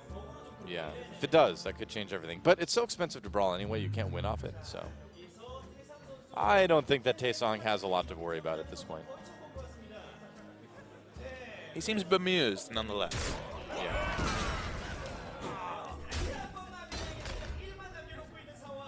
Bemused is certainly it. All right, why not heal up? Why not drive the dagger in deeper to Surrender's heart this game? It's a very defensive heal bot, given that even with the most creative mathematics, how are you going to push through 2 taunts without any executes and Yeah. do 18 face damage. Well, you can't. I mean, it does play on Brawl a little bit more, though. It's true. Taesang Commander, Okay. but he's got the Whirlwind. How much can he clear? Okay, the Frothing Berserker also. Yeah, the problem is that he can't attack into anything with his weapon. The other problem is that he will have to sacrifice his Frothing Berserker in order to clear these taunts. Yeah. He's not going to sacrifice that Frothing Berserker. How much can he clear? Well, he can clear the 2 taunts. Can't clear the board. Well, he can. That's true, yep. Next patron. Clear the board. Can't armor up. Unfortunately, he just leaves himself with just a 1 health patron, but it's just not going to work, man. He just plays 2 Sludge Belches this turn, and then he just like takes a nap, right? I mean, that's it. Looks like he doesn't agree with you. I mean, it doesn't really matter what he plays. He can do 2 Twilight Drakes and taunt that up too. It's fine. They've got more health. They've got more attack, but a little bit less sustain. See Surrender shaking his head in the booth. He's like, I'm going to play this to the bitter end. And you are just not going to win. The bitter end has arrived, though. That's right. Yep. No option here. Yeah, well, he can actually clear both of these. He can live but on 1 health. wow. Yeah, he can. This game continues. He's considering his Continues options to of go. Sudoku or powering up. You gotta, I mean, you go this far. Oh.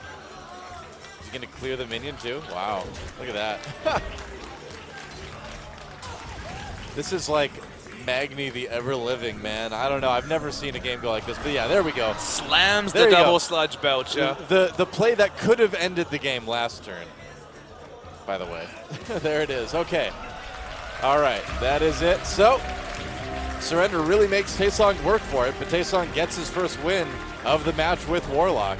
It's worth knowing, though, that in a best of 7, the psychological warfare of drawing it out those extra turns, if even a little frustration creeps into Taesang because of the fact that game was delayed, what, 4 or 5 minutes, Yeah. 3 or 4 turns more, then that's objective complete by Surrender. It's definitely annoying. It's definitely a little bit stressful, too, because it makes Taesang wonder, oh man, what is he waiting for? Does he have something he can draw into?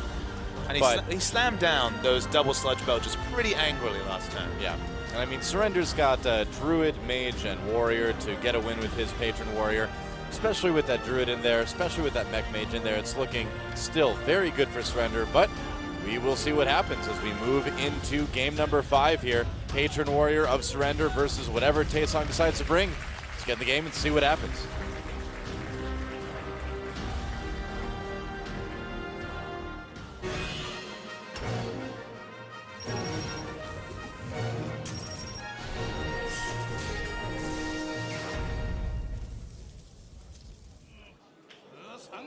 All right, so it's going to be the Druid. And so Taesang's saying, all right, I'm going to throw my weakest matchup at you. Now, if this is ramp, ooh, it may be ramp. So actually the ramp Druid is not so bad versus Patron Warrior, honestly. Hard to say how ramp. We've seen Ancient of War, double combo actually being run, so people have been creative in what they cut. My guess is it's going to be ramp, but we'll wait and see. Yep, with that Zombie Chow, it's looking very rampy, isn't it? Definitely is. It's a good starting hand. Obviously, Ancient of Law not ideal. No ramp in the opening hand in terms of innovates or wild growth, but at least early turn plays. Yeah, not yet. Looking pretty good. All right, yeah, you definitely want to keep the Acolyte of Pain, just looking for like a Fiery War Axe, looking for a Death Spite more than anything. If you can go turn 4 Death Spite into turn 5 Grim Patron and then activate the Death Rattle from the Death Spite, it's like it's usually the strongest opener versus Druid.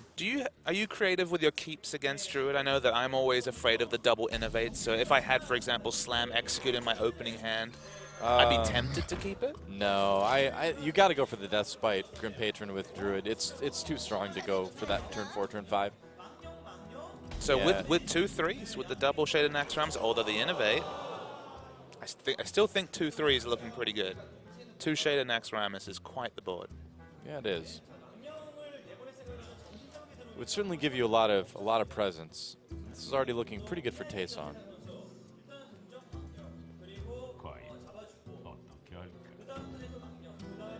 mean, you can just clear the Loot Hoarder, obviously. You could even silence it and then kill it. So when can you, with the current amount of ramp, with the 3 mana you can create, it's still a turn 4 Ancient of Law. So I think you go for the immediate power right now. Oh yeah, definitely. So he will go for just the 1 Shade. Gives his opponent the draw. There's that Fiery War Axe. Okay. Let's see. What else have you got, though? Acolyte of Pain is a bit tempting. You know it's going to be cleared. Although it would get cleared, yeah. That is true. But then you do get to clear the Shade before it gets out of Fiery War Axe range. So I think the ultimate trade of a card is probably decent for the Acolyte.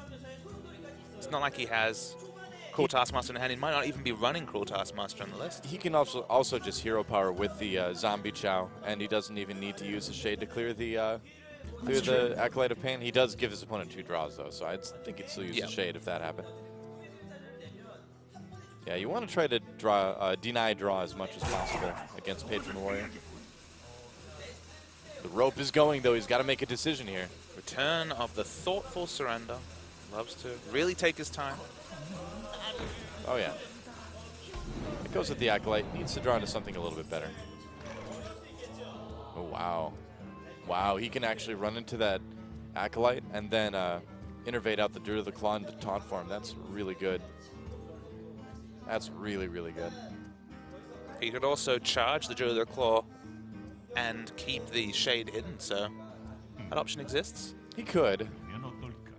He could. I mean, if you hide the Shade behind the taunt, I think that's the best thing, because then they have to use like an execute to get rid of it. And executing a Shade at this point in the game doesn't feel that great, so I think we're probably going to see the Druid of the Claw in taunt form, but we'll see. He may decide to do something a bit different too. One of the issues here, I guess, is that potentially it might be a few turns before you get Hey, that it's second Dawn. Shade out. Dawn in the crowd. Yep, Surrender's ultimate nemesis. that's right. Wonder who he's rooting for. Let's be real, it's Taesang. Maybe. Otherwise, it's like Dragon Ball Z, you know, when somebody beats you, you like become their friend. You're like, wow, you're so strong, I want to be your buddy. So, yep. It's going to be the taunt form.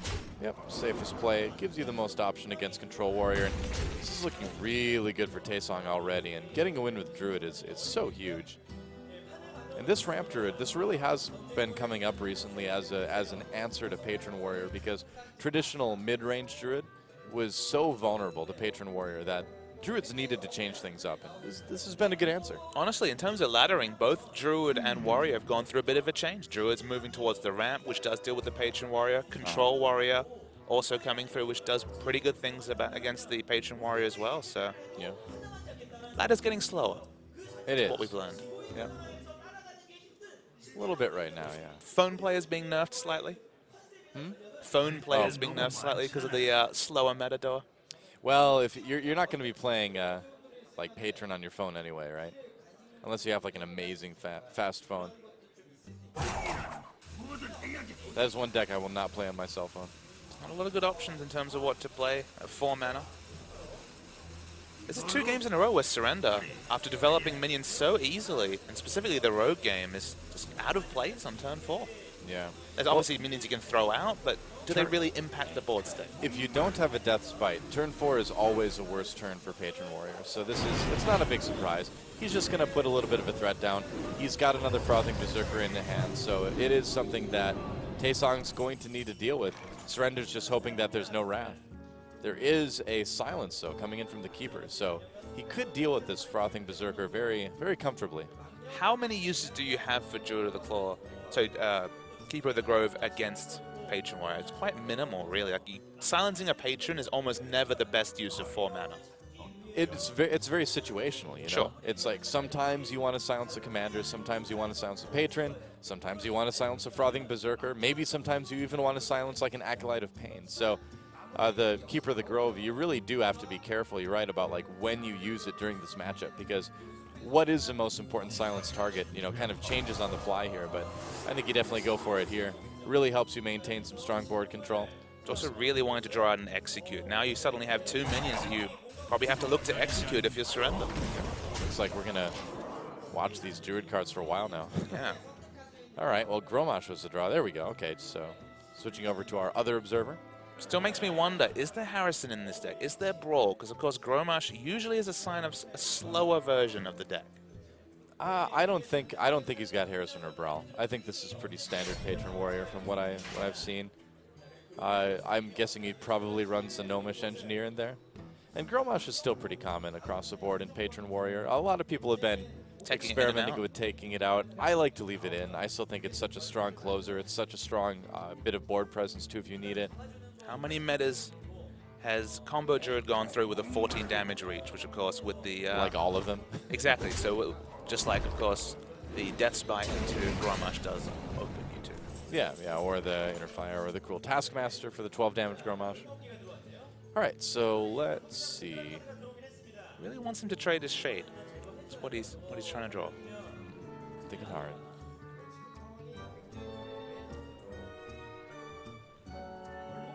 There is a way to use all your mana this turn, but it feels really slow, so I think you're going to be throwing out the Piloted Shredder if you're Taesang. Yeah, I think you can drop the Piloted Shredder and trade the Shade. I think that's perfectly fine. Still get to do 2 damage, still getting him, closer to lethal. I'm starting to think this deck doesn't actually run the combo. This looks like pretty full ramp, which is very smart actually, because again, the full ramp Druid does much better against Patron Warrior. So if Taesang, thought Surrender's bringing it, which he was right, he is, he can certainly run this combo-less deck. Might still have one in there, but going this far into the game without seeing either part, I'm starting to wonder, So he does actually elect to use all his mana. Goes at the Shade.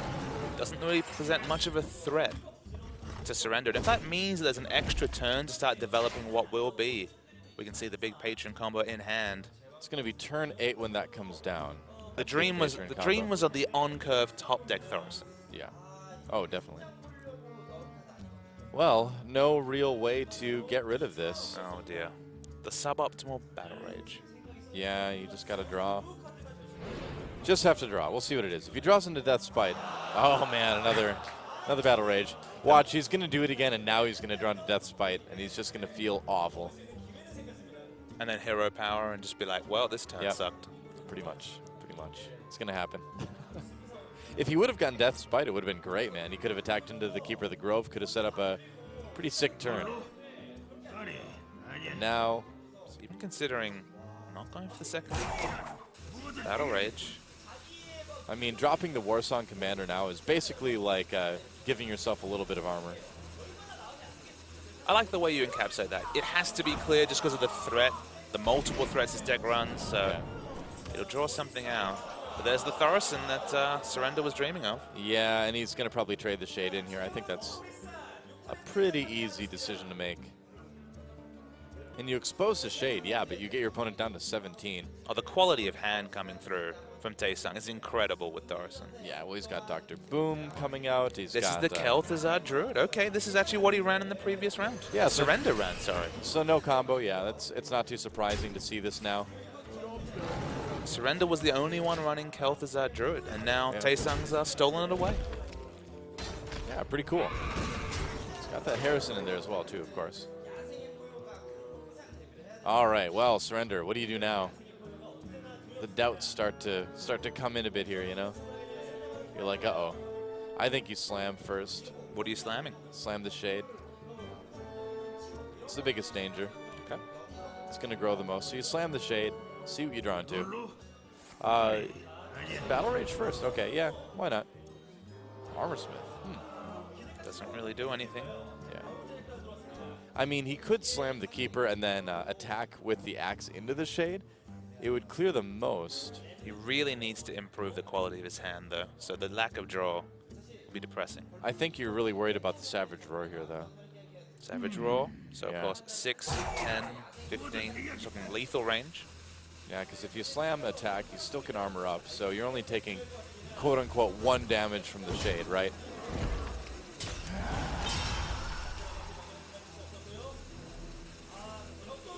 Ooh, okay, it's going to slam into the Piloted Shredder. Inner H comes out, okay. You can reduce damage on board at least. Oh, not bad. Okay. The objectively worst card to come through. Yeah. in terms of stats especially. Well, Captain's Parrot is probably worse because you can't bounce it back to your hand and get anything useful out of it. There you go, okay. But Gnomish Engineer stats-wise is as bad as it gets. Well, he's got double lore. He can either put out a lot of pressure, he can even throw out the Thorison off curve. He has such a high quality of hand.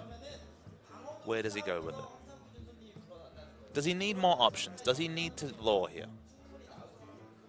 You know, I do like the Ancient of Lore, but Dr. Boom puts more pressure on, sets him up for a possible lethal. Okay, yeah, just so getting rid of a possible Grim Patron option. Well, it must be Grim Patron time. You got to go for it. Yep, you're right. You have to go for the Grim Patron, but He only has there's 12 health.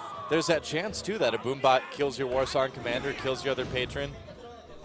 It is very risky. I think you run in with the Armor Smith into one of these Boombots now. What's he thinking about? That depends. Depends.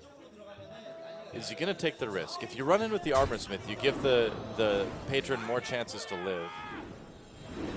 What's it going to be? To the face. All right.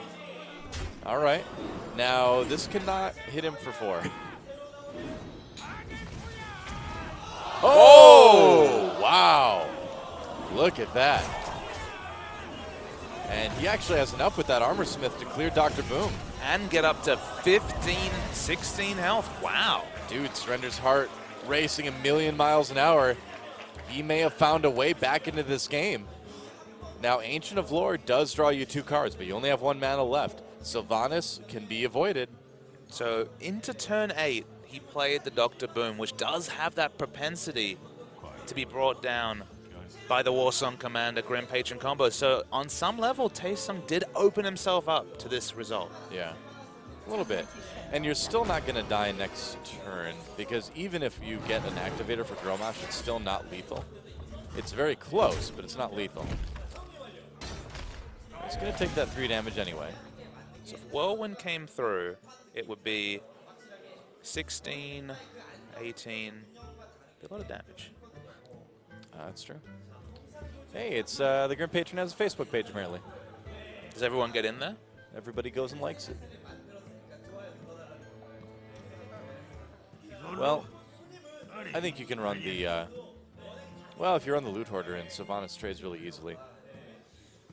Yeah. There's 21 damage if he had drawn a Whirlwind. Yeah, you have to Novice Engineer here. It would have been 24 damage with the Whirlwind, because he would have gotten an extra Grim Patron and then attacked in. I guess, actually, that would have been 24 if his opponent wouldn't have killed his other 3-1 Grim Patron. Is he going to give up a Warsong Commander? Looks like he will. And clear it with... Yeah, clear with Gromash. I like it. Very, very clever. Worth noting the Druid's been holding on to cards. One of them could theoretically be a BGH, but it's so much pressure on the board, and Kel'Thuzad does not improve his hand at all. Yeah, now, I believe he's already used both Warsong Commanders, right? So Surrender doesn't have a lot of reach beyond this Gromash. Innovate? Okay. Well, there's not a lot of stuff he could have innovated into other than a Keeper of the Grove for the silence. BGH too, yeah. Does he have BGH in the deck? Did we see that? I didn't look. I would imagine, I feel like every control deck is running at least one. Generally, yeah. Especially a deck like Druid that has so many removal problems. Yeah. All right. Well, it's FaceTime. Oh man, and Surrender's like, if you have the combo, I'm just dead. But he has to go for face here, doesn't he? Yeah, he has to create threat. With no Warsong Commander? If you clear... That's peculiar. But Sludge Belcher already does a lot of work. As the board set it exists, with the Execute in hand, can push through it. Yeah. Huh. Do you draw again? Because Swipe would be a really big draw. We haven't seen a Swipe this game. 2 in the deck. We're talking about the bottom half of his deck. He's likely to draw a Swipe. Yeah, you can still innovate into a Sludge Belcher or a Keeper of the Grove. You could even charge the Druid of the Claw. True. When you send 2 Warsong Commanders, I actually like charging the Druid of the Claw. Charge it into Grommash, you mean? Yes. Yeah. The quality of your hand is so high, and the only way you lose is some shenanigans. Yeah, you've got a double this Sludge point. Belcher turn coming up anytime you want it, really. He's going to play it ultra safe, though. Now remember, with this execute in hand, definitely can push through and do another 10 damage this turn. Yes, he can. Or do 10 damage to begin with. So I think you draw. Execute's ready if you need it. Ooh, you put down the Grim Patron. I think. Well, first you run the Loot Hoarder in, then you... Yep. You definitely run the Loot Hoarder in Let's first. see what you get, yeah. What is he doing? Okay. He doesn't have another Warsong Commander, does he? I'm almost certain he doesn't. Ooh, that's nice. Okay. Gets a decent draw. His opponent's going to have such a good board, though. 2 executes in hand. I guess so, yeah, he did draw the second one. Okay, all right. So a pretty strong board, but again, just not a ton of reach against all the taunts that Taesang has. Is massive in this situation. Yeah, no kidding. Well, Sludge Belcher would be pretty huge too. I mean, no matter how you look at it, there's going to be taunts coming down that have enough attack that Grim Patrons are not a threat. And remember that Surrender's used both of his Battle Rages very suboptimally, only with one target, it being his own life total being down. So we're looking at the cards over double Death's Bite, 3 weapons available. I kind of would have liked to see him go to face more with that Grommash. There's just nothing left in his deck as well. Yeah. Like, what is his win condition? There's literally nothing in his deck. I think Grommash was it, man. I think he had to get in and do as much damage as he could with that, but chose not to. So if you're ultra conservative, you can charge Druid the Claw and Wrath to get rid of both Grim Patrons. Very true. And honestly, one loss away, I can see some value in being ultra conservative.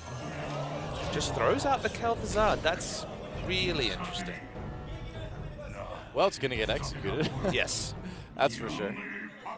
Unfortunately, that's going to make the taunts very hard to deal with. And Surrender is almost out of cards, so it really shouldn't matter too much for Taesang that this is going to get taken out. We saw there's basically 3 weapons left in his deck and nothing else. All right, Armor Smith and the Dread Corsair, I believe. He's got enough to play it all. Yeah, and Taesong's like, all right, well, let's play some taunts. Save that, Harrison. Although Harrison's not the greatest now because your fatigue is becoming a thing. Wow, Ancient of Lore, that's not bad. Sin both executes. Yep. Knows, of course, no shield slams in the Patron Warrior list. I think you just throw down the 2/5 mana taunts there. Man, at this point, you can do pretty much whatever you want aside from just Thorazane, you know? Yeah, you can really do whatever you want. And so, Surrender with no execute. There's just no way you're getting through this. Even with that Inner Rage, man. You're going to use everything you've got. He's going to gain some armor, at least. This is 2 games in a row where Surrender has died slowly. He's got to play for some sort of, like, crazy fatigue, you know, fatigue turn or something like that. Against Ramp Druid, though, the quality of his hand is always going to be super high, especially when he has 4 cards. Manages to actually clear that Ancient of Lore, but you know, what else does he have in his hand? Just a couple Death Spite at this point. And Taesong's got so much more.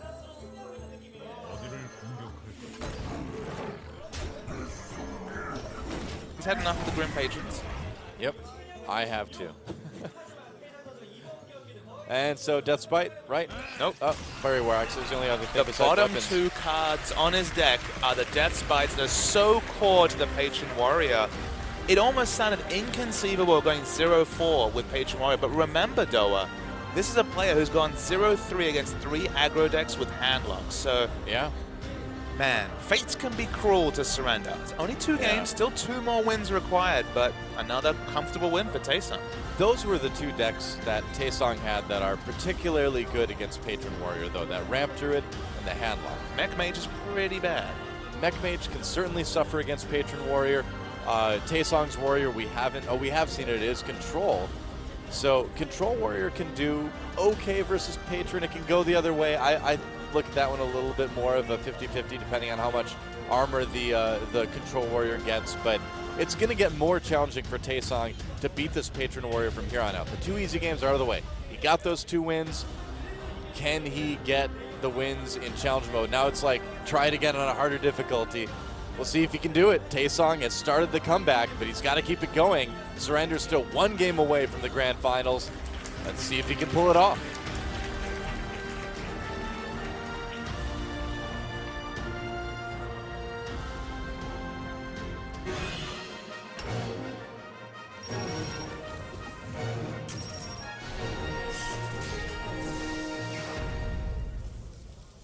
All right, and it will be the mirror, Warrior versus Warrior.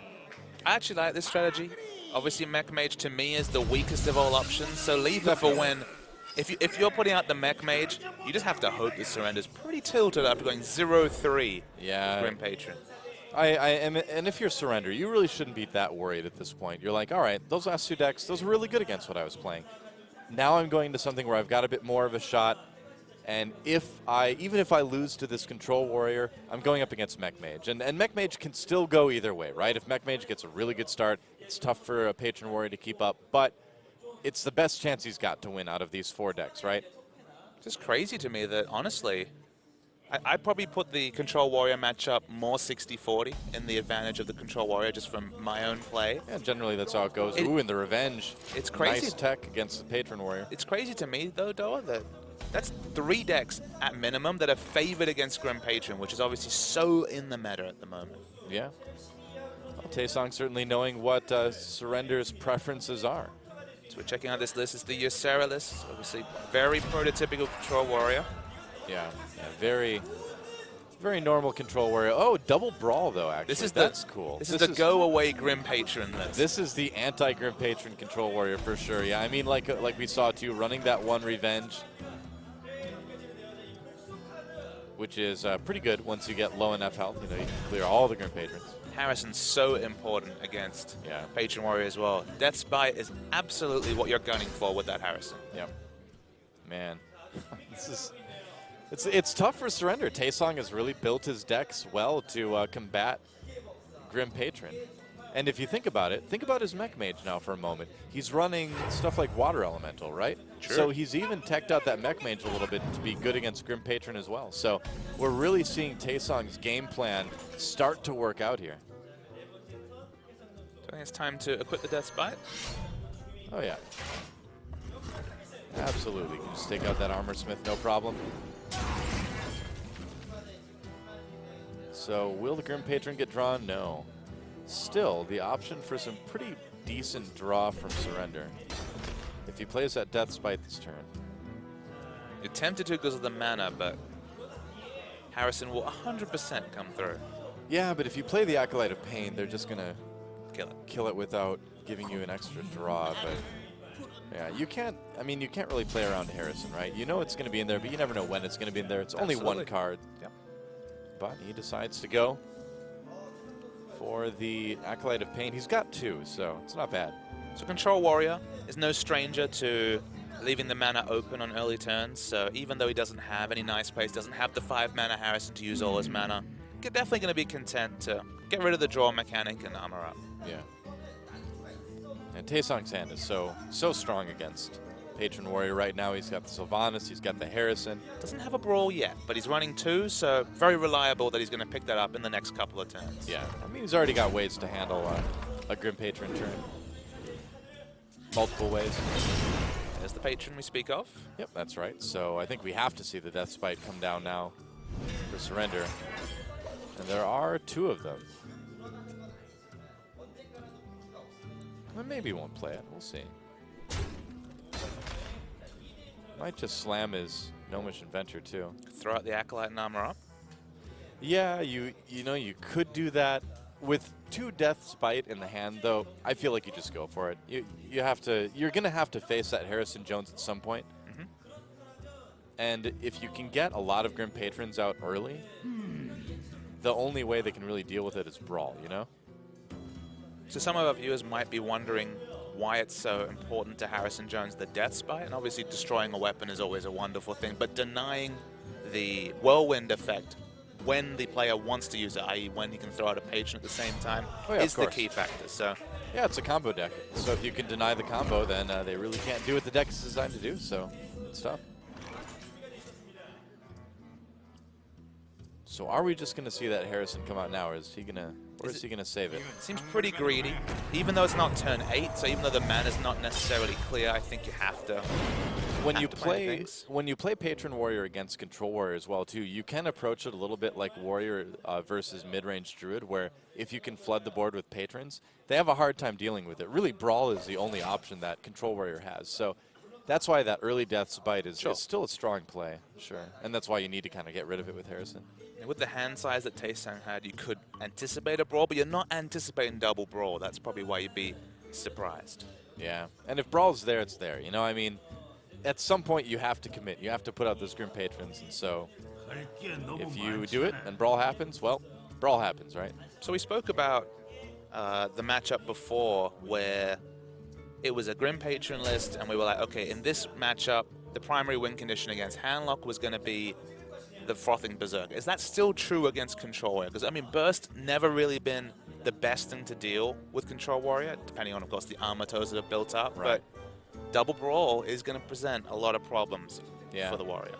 Again, you know, you just can't play around the double Brawl. You just don't know if it's there. You don't know when it's coming. So that's not to worry about it. And as far as this matchup goes, the nice thing about Patron Warrior is that you have multiple ways to win. You can go for that bigger Patron turn early on and just flood the board, and you can save the Frothing Berserkers for things late too, you know, and go for a big bursty sort of combo finish too. So it really depends on the game. You know, with this game, with the fact that Taesang hasn't been able to develop a ton of armor early on, flooding the board with Grim Patrons is looking to surrender right now like the most appealing option. Still no Brawl in the hand for Taesang too, so it's not too bad. Sylvanas, of course, helps with the Patrons. The one big advantage you can say, I guess, about Patron Warrior compared to Control is that you have better draw mechanics, of course, with the Battle Rage. So yeah, hand size might be a relevant point. Depends on how the Acolytes of Pain go too for Control Warrior as well. Sometimes you can get good draws, but yeah, generally Patron's going to outdraw it. I mean, you've got Loot Hoarders, you've got a lot of stuff. More Whirlwind effects as well. Yeah. All right, so he's just going to go ahead and clear Sylvanas without giving his opponent anything. Speaking of a Whirlwind effect, only short of a Thorison for what could be a massive turn when that Death Bite is finally developed. Yeah. Yeah, he's probably just going to run in both of these and then Loot Hoarder armor up. Seems like the play. Yeah. I mean, maybe you attack too with the axe. Harrison's gone, so you can probably play a blind Fiery War Axe without using any of the charges. You get the extra draw with that Whirlwind, though. Prioritizing the draw. Yeah.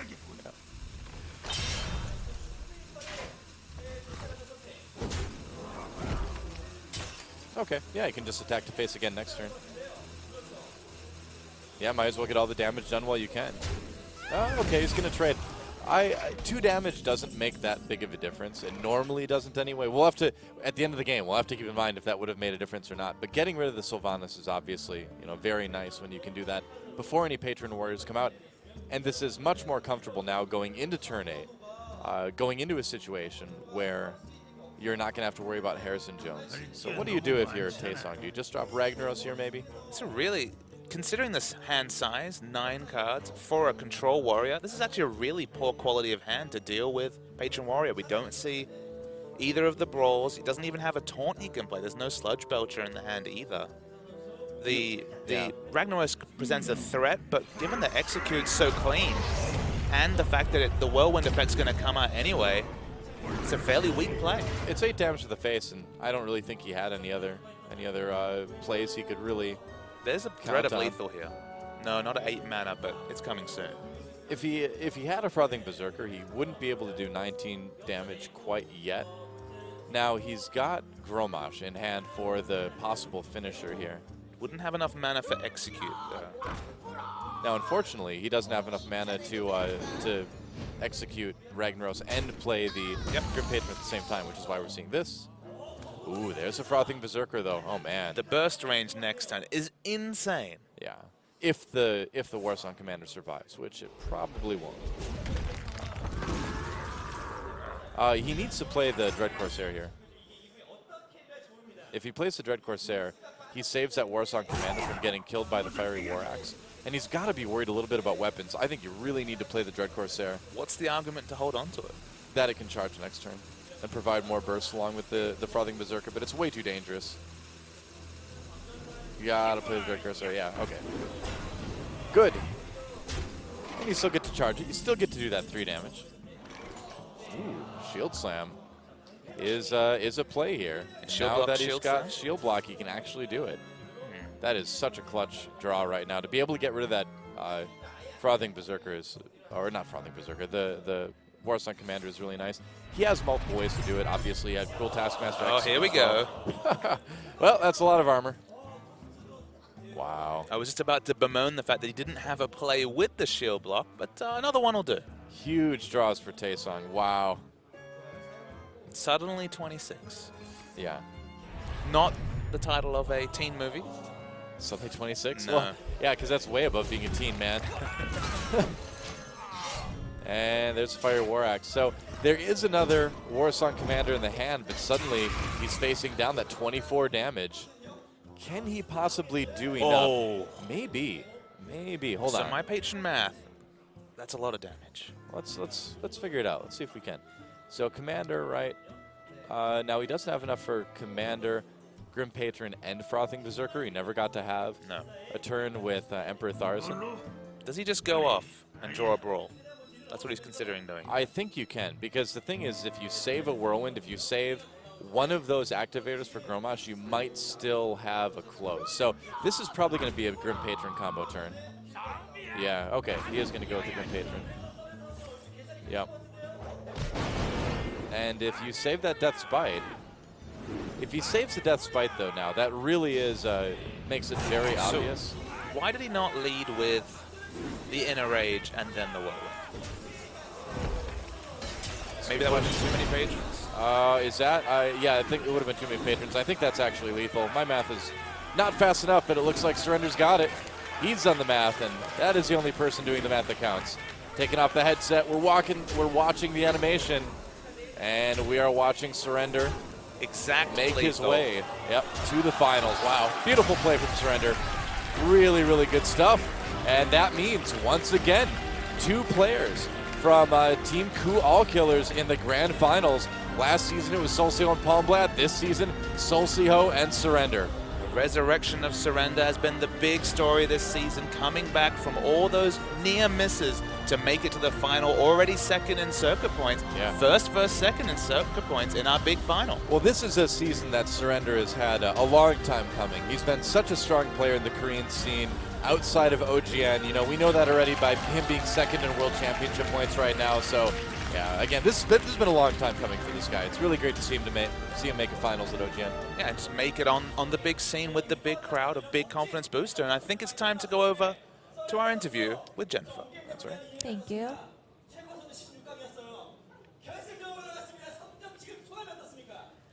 How do you feel about making into the finals? After I won the 3rd game, it was like before 10, and I realized I really wanted the crowd to make them go home early by winning a 4-win streak, but it didn't happen, so I was kind of nervous.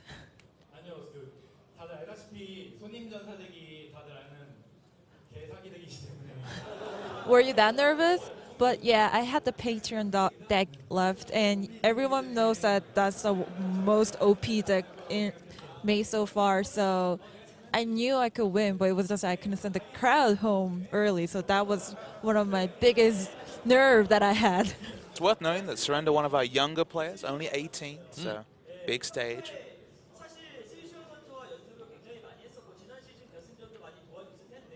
I've heard you practice a lot with Socio player, and now you're gonna go against him. But I've heard that you have a lot of wins when you guys practice. So are you confident? I do practice with him a lot, and I won more compared to him. So I am kind of happy, and I am confident. Little. that I have advantage over him. It's going to be very close finals for sure. Even a scrim or practice advantage is still something against a player as strong as Celcio. Yeah.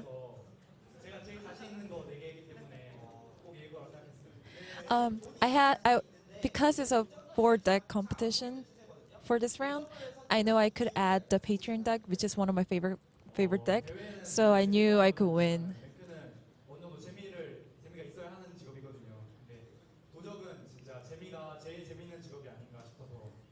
Oh, I added the oil rogue deck because I know it's one of the fun deck to see, one of the funnest deck to see. So I kind of added that, and I'm glad it worked out.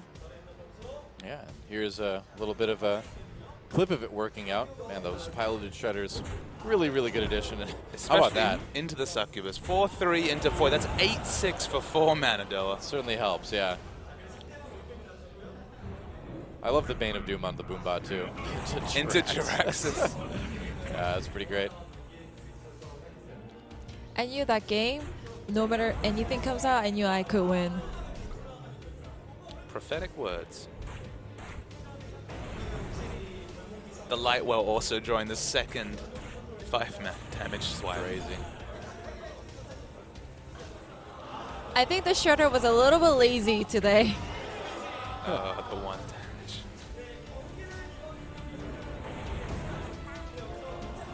He went from basically the top end of the spectrum to the bottom with the piloted shredder. That's true. We really saw the full range, didn't we? Not quite Millhouse, but right up there.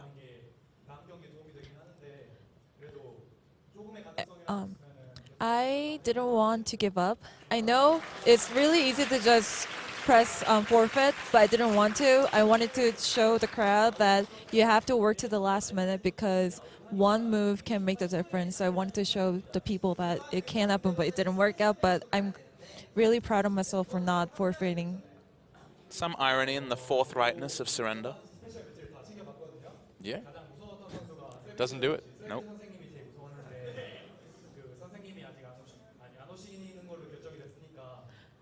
I am scared to go against Sebit, but I know he's not going to come, so I am happy. But I knew there's going to be a lot more players to have to go against, so we'll see what happens. Surrender alluding to the Global Challenge match. No Savits, but still a very strong lineup. Oh, yeah, man. It's going to be great. We'll talk about it more in a moment. I hope so. Oh, we will.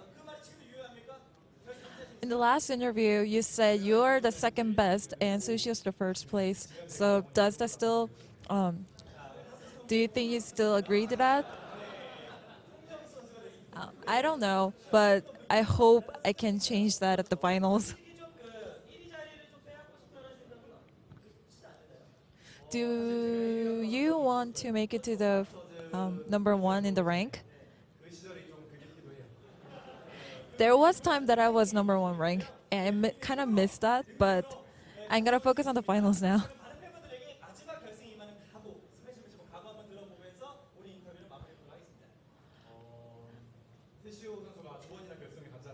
Sushio made it to both of the finals, and I know that just by that fact makes him a really, really good player. But right now, going into the finals, I will change that, and I want to become the most famous player. Well, he's finally making some good progress on that, that's for sure. Yeah. And the interesting thing, too, is that even if Surrender wins the finals, Solcio will still be in first for World Championship points. Not by a lot, but he'll still be in first. That's just, that kind of, thinking about that just shows you how far ahead of everybody else Solcio is. But Surrender, certainly with a chance to catch up here. And Surrender, close. It was notable that he came into this match without even the fan vote. Of course, came in 45 to 55% underdog. Celcio, 91% in his previous match. Look, it probably won't be quite that high against Surrender, but it's going to be similar levels. He's going to come in a big underdog in Surrender. I'm a little bit surprised, honestly, with the reputation that Surrender had. I'm a little bit surprised that the fan vote was kind of towards Taesang, but credit to Taesang for getting that. And it's time, Doa. Oh, yes. This is what all the fans tune in for.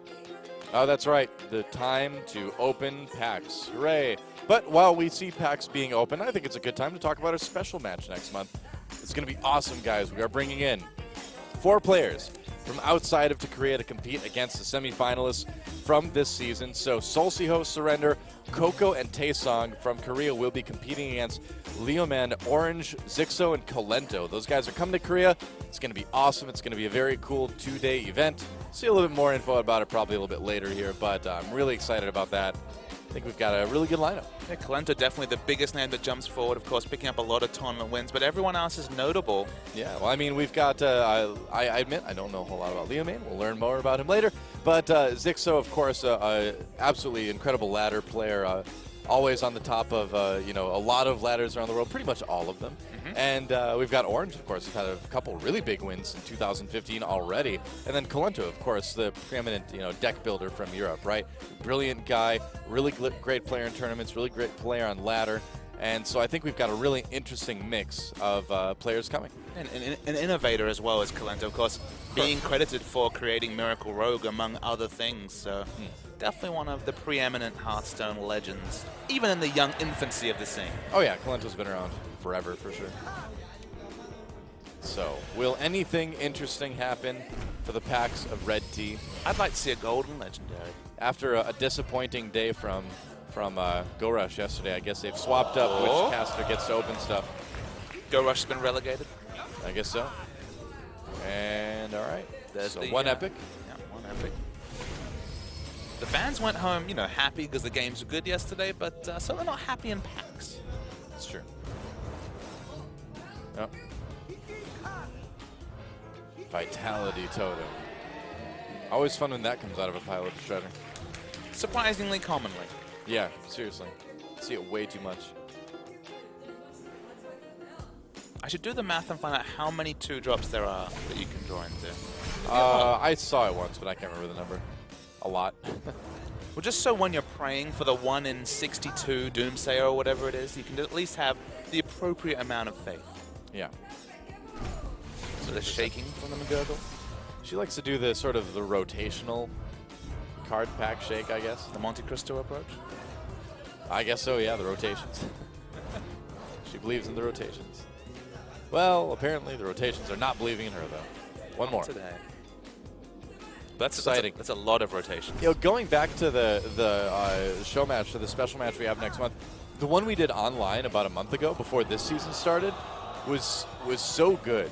It was so close, actually, and in the end, the Korean delegation actually won. And that the four global players in that one were Strife Pro, Life Coach, Orange, and Savitz. So certainly no slouch as far as the global players went, and Korea actually won that one. So it's going to be interesting to see what happens when these guys come to Korea, play in the booths themselves. Last time we had the webcam set up. That was amazing. On the monitor. It worked. It was cool in the studio, but I'm happier that we're going to have the actual players in the actual studio this time. And I was watching the majority of that tournament live into the wee hours, and Savitz opened up a big advantage at the start. But as you mentioned, it was actually a surprise they came back, as the pack's certainly not working for the pros. Oh, well, bummer. I believe it was Luxam that really got a lot of wins on day 2 for the Korean squad. Only 20 extra packs. Worse than yesterday. Wow. Oh, no. Oh, bummer. Wow. Well, what can you do? Blame the Murgurgler. Seems to be their fault. Yep. Surrender doesn't look like he's still soaking in the fact that he's going to the finals against his teammate. And this is going to be such a close finals too, because man, I mean, Solsio, yeah, he's coming in as a champion, but Surrender is looking really good. He's played so well outside of OGN. Now he's finally showing that in the booth. It's going to be such a close finals. He takes the match 4-2 today.